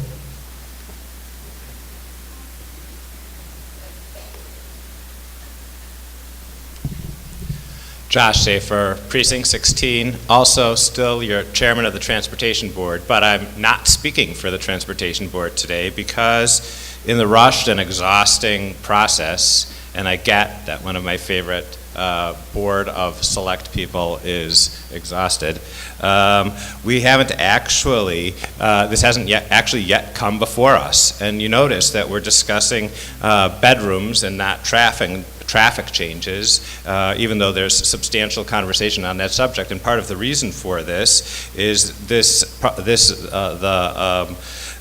is apparently still being negotiated. Even now, there are pieces of paper flying by, and it hasn't come to us. And I wonder what else is being missed. What other boards haven't been consulted yet? Well, I know that Chestnut Hill Realty, because that is what they do, is looking for every possible angle, and therefore, if we don't make this airtight, then you can expect that they're not going to be offering us anything at that point. You've heard some history. I actually served on that first Hancock Village Committee back a long time ago. That's back when Nancy Daly was a selectman, a long time ago when we actually used that term. Bobby Allen still lived in Precinct 16. We, all three of us, actually, with others of our neighbors who are kind of open to development, because we actually are, some of us in the neighborhood, we're all ready to debate with some of our more rigidly anti-development neighbors. But Chestnut Hill Realty surprised us at the time, and they managed to unify us all in opposition to them by ignoring all our suggestions and making a proposal that specifically targeted one of our bigger consensus neighborhood red lines, which was that green space, weirdly parallel to now, where defeat, again, if this gets defeated, would be snatched from the jaws of victory. As of this summer, when the warrant articles were supposed to go in so they could be properly vetted, a majority of us in the neighborhood were actually supporting the compromise. And that they actually, do note, I think you think of Precinct 16 as a somewhat reasonable crowd. We usually are thought of that way. And the fact that we're actually unified probably means something. That line of red over there on debate, that was kind of shocking. That never happens. Hancock Village has always been affordable, small a affordable at least. Since the 40s when it was created for that purpose, it represents, depending upon how you count and where the borders go, maybe about 30% of our neighborhood. And it really is a very integrated, affordable section of our neighborhood.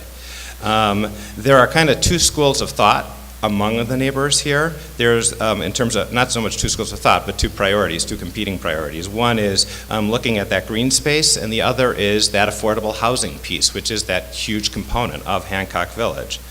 And even when it lost its capital A affordability situation, it's still been the small a affordable area of our neighborhood for years and years and years and years. And so it's kind of ironic that the plan as proposed, both the 40B and the plan, sacrifice the green space. And I should just make a little bit of an aside here to point out that the green space is getting paved over from our perspective in any case. That is, it's a little bit of matter of taste. So I've heard some of the abutters say, well, frankly, if it's going to get paved over anyway, they might like a nice building out back there instead of a parking lot. And so it cuts both ways. It's not obvious that that parking lot that you've seen is actually the preferred option if it's getting paved over. And so it's ironic that some of our neighbors, our friends and neighbors who live in Hancock Village are actually at risk to get evicted from their small A affordable, because they're not technically affordable units, because that is some of what's about to happen here, so that they can put in that big luxury building. And then maybe they'll put in a few token capital A affordable units to compensate. You have 1 minute. Perfect. So, at best, this is a rush job, which needs more vetting. And it's obviously possible to get to a space where we protect that green space better and to have more affordable housing. But as you can see, if that's not happening, if we're losing that green space, it's getting paved over anyway. The view in the neighborhood, we view this as an important affordable housing component of our neighborhood. We'd rather go to 40B and improve the town's affordable housing options generally and technically, so that we can also control developments going forward. And therefore, I urge you to vote no action. Thank you. Ms. Nobrega? Mariah Nobrega, Precinct 4. I have a question on the $100+ million figure in Mr. Lewis's presentation, how the $100 million figure was calculated. Sorry, I have a question about, in Mr. Lewis's presentation, how the $100 million figure was calculated. Mr. Lewis, can you answer that relatively briefly without going all the way back through your statistics? Ken Lewis, Precinct 11. So the calculation includes first of all, determining how many additional students are, and then applying to that the marginal cost of the additional students to come up with an annual number, which was $3.6 million. The present value of that in that calculation includes assuming that number increases by inflation, which was assumed at 2%, over a 60-year useful life of the apartment buildings, which might be conservative, they might be there a lot longer. And then that cash flow stream is discounted back at the town's long-term cost of capital, which was assumed to be 4.5%. Thank you. Ms. Khan. Yes, thank you, Mr. Moderator. Janice Khan, Town Meeting Member from Precinct 15. And I have a comment and a question. So my comment is, I do believe that the town negotiated in good faith. I do question the change in April. I was at a meeting of the NCDC, at which I believe that the coming back in April of this year, after the November MOA was signed, was indeed a surprise for the town and not a welcome surprise. So that's my comment there. I do have a question about the condo conversion. So if there is a condo conversion, I'm not sure what happens to the non-affordable units that are currently counted in the SHI. And if they're removed, how would that change the number counted in our SHI? Mr. Simpson. Yes. Thank you, Mr. Moderator. Jonathan Simpson, Associate Town Council. The zoning does not allow them to convert any of the 80% AMI units to condos, and the 80% AMI are the only ones that are relevant for the purposes of an SHI calculation. The 80% AMI units are the only ones that are relevant for the purposes of the SHI calculation, and those units cannot be condominiums. There's no I understand that's not accurate, but I defer to people who are more. So I'm not sure whose question I'm answering. So Yeah. so there are no the SHI is not affected by any potential condominiums. There's no condominiums.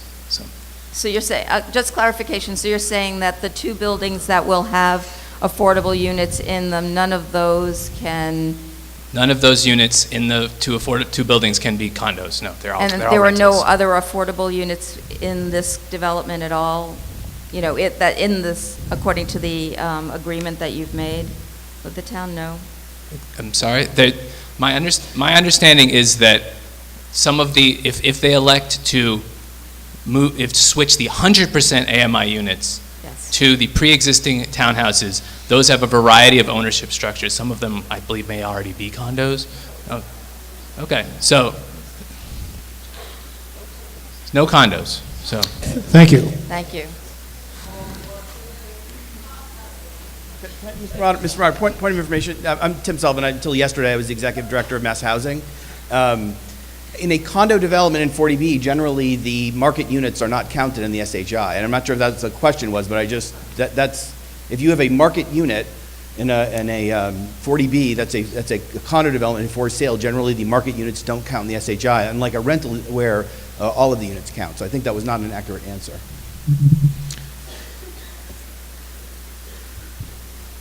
Well, we'll wait for just a moment.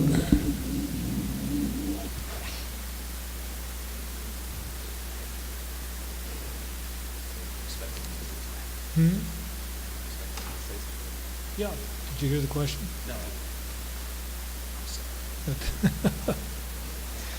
No. Moving right along. Mr. Hochleitner, oh, you've given up. Ms. Pelkey? Linda Olson Pelkey, Town Meeting Member, Precinct 2. I had a question about the deed restriction. So I understand as of tonight, we got rid of Article 13, but I'm really struggling to understand this language, which is in both the deed restriction and the zoning, in the development agreement, 6.17 on page 16. It says, upon the owner's receipt of all certificates of occupancy from the town's building commissioner for construction of the Sherman Building, or 10 years after the recording of the notice specified, which I believe is the notice of compliance, the owner shall execute and record a deed restriction. So what happens prior to these events occurring in terms of what their development ability is going to be? You're reading from the development agreement? Yes, I am. Okay, which most of us, I don't think, have, but Mr. Simpson? Yeah, Mr. Wyszynski? While the project is being built, they are governed by the development agreement, which outlines the buildings that they can build in conjunction with the zoning. So they can build the Asheville, the Jerry, the community center, the Sherman Building, and then the parking that's outlined in the zoning, and that's it. Once the Sherman Building is built, the deed restriction is then filed. So that's why I said at the very beginning, the deed restriction in reality, the effect of the deed restriction is 20 years, but since it's filed at the end of the project, in effect, the provisions of the deed restriction apply, because they cannot build another 40B while the development agreement is in effect. So they can't build another 40B while the development agreement is in effect, and then afterwards, the deed restriction for 20 years. Thank you. Okay. On my right, the gentleman with the blue shirt, you've been very patient, and I tried to call on you before, but somebody That's okay, I intervened. yielded. Thank you, Mr. Moderator. Brian Bergstein, Precinct 6. I've been trying to pay as close attention as possible to this because I think this is really tricky.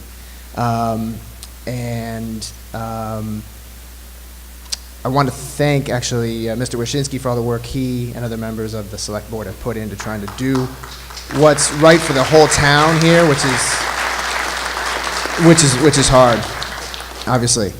That said, I was really struck by when Mr. Galatano from Precinct 16 spoke, and he made a point that the memorandum of agreement that was reached between the board and Chestnut Hill Realty, that agreement was more or less acceptable to some of the people who had been involved in this discussion, and essentially acceptable to Precinct 16.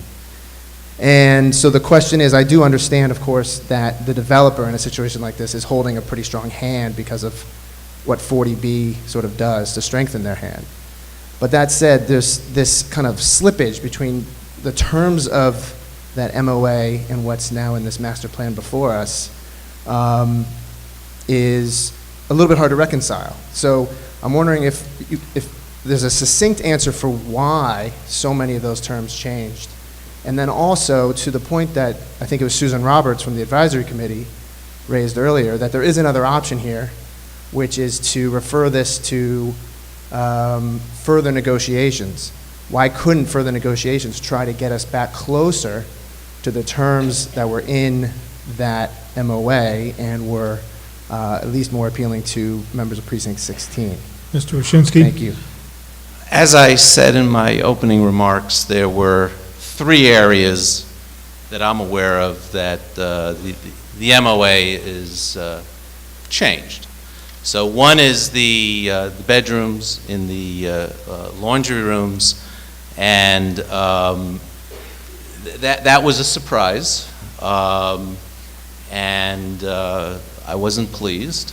But it didn't involve any external construction. It was really a reconfiguration of the internal parts of the building.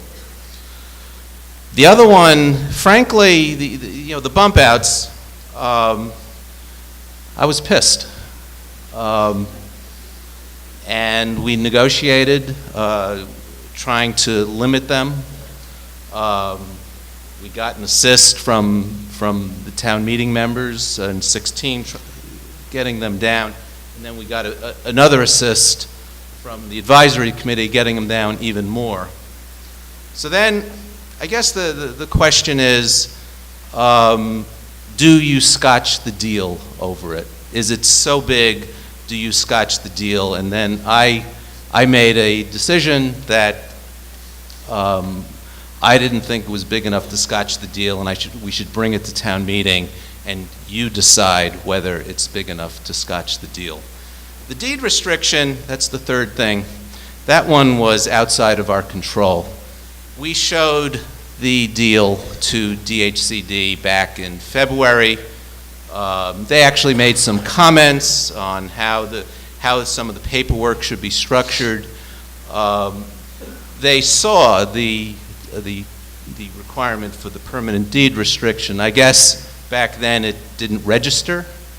So when we went back to them with the actual paperwork, what we heard from them was, gosh, we missed this one. So do you scotch the deal because the state agency missed one? So again, it's up to you. Is 20 years plus, the time it's going to take to file it, is that better than the 40B? I think it is. So it's kind of value judgments. But why not refer to a committee then to try to get us back closer to some of these things in light of what we didn't maybe know at the time? Well, I guess it takes willing parties. And at this point, this is the deal, and I don't think we have willing parties. There's not going to be a kumbaya moment. What you have before us, what's before us is the deal. It's the best we're going to do, in my judgment, without going back to court. Thank you. All right, I'll take a motion for the question. I have Mr. Levitan, who may have bailed out. Okay. In favor. Mr. Spritz and Ms. Jonas opposed. And you see who's at the microphones. On the motion for the question, those in favor, please raise your hands. Those opposed, motion carries by a 2/3 vote. Okay, before we vote, I have one very, very important amendment to Article 10. If you turn to page 7, at the bottom, paragraph M, the last full line beginning with Recycle Center. Are you with me? Blue supplement. Article 10, blue supplement, supplement number 1, page 7. The third page of the motion, of this 19-page motion. Paragraph M, HVOD project. You have it? Okay. Last full line begins recycle center as provided for in section 5.06.4.K.4. Insert point A point. Point, lowercase a, point before the Roman 5. Thank you very much. Now, the first thing we do is to have order in the auditorium. Mr. Moderator, I seek a recorded vote on the referral motion and on the main motion. Okay, the first motion that we vote on is Ms. Roberts' referral motion, and Mr. Boland would like an electronic vote on the referral motion, which is the motion on the TAN supplement paragraph to refer the subject matter to a committee to be appointed by the selectmen to essentially continue the negotiations. Are there 35 town meeting members who would like an electronic vote? Oh, I think there probably are. This is Article 10 referral.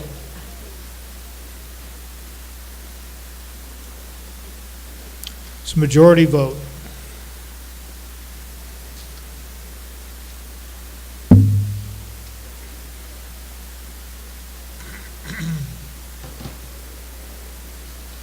Okay, you can vote at any time.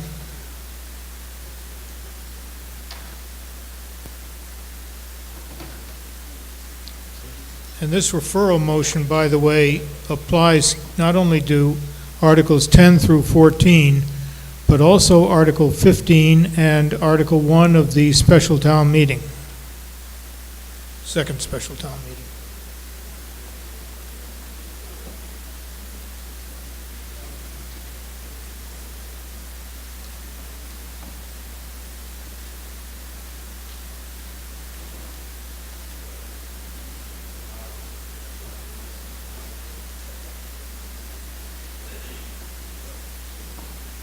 Motion fails by a vote of 29 in favor, 158 against, and 6 abstentions.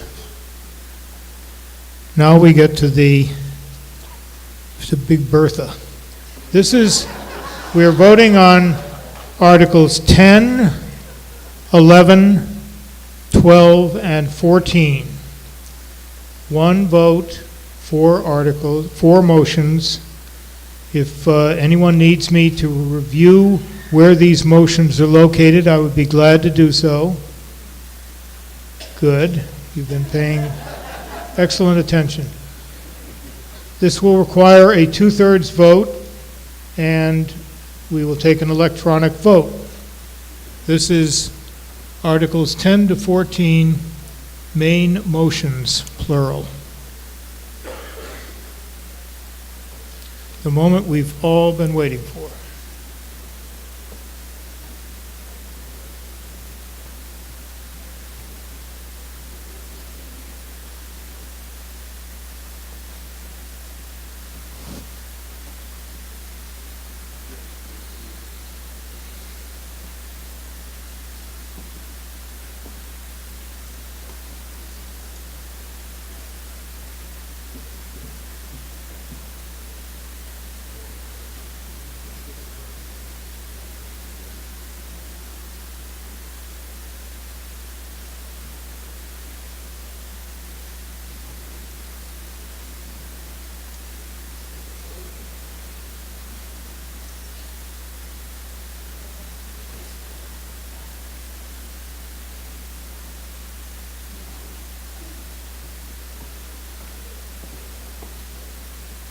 The motion fails to win a 2/3 vote, 112 in favor, 85 opposed. We're not done yet, and 7 abstentions. Please turn to Article 15. The motion is for no action under Article 15. It's moved by Mr. Waschinsky, seconded by Ms. Hyatt. Those in favor, please say aye. Those opposed, no. Thank you. The motion carries unanimously. I call for a motion to dissolve the special town meeting so that we can move to the special town meeting number 2 within the special. Those in favor of dissolving the regular special town meeting, please say aye. Those opposed, no. Motion carries. I dissolve the regular fall town meeting and convene the special town meeting number 2,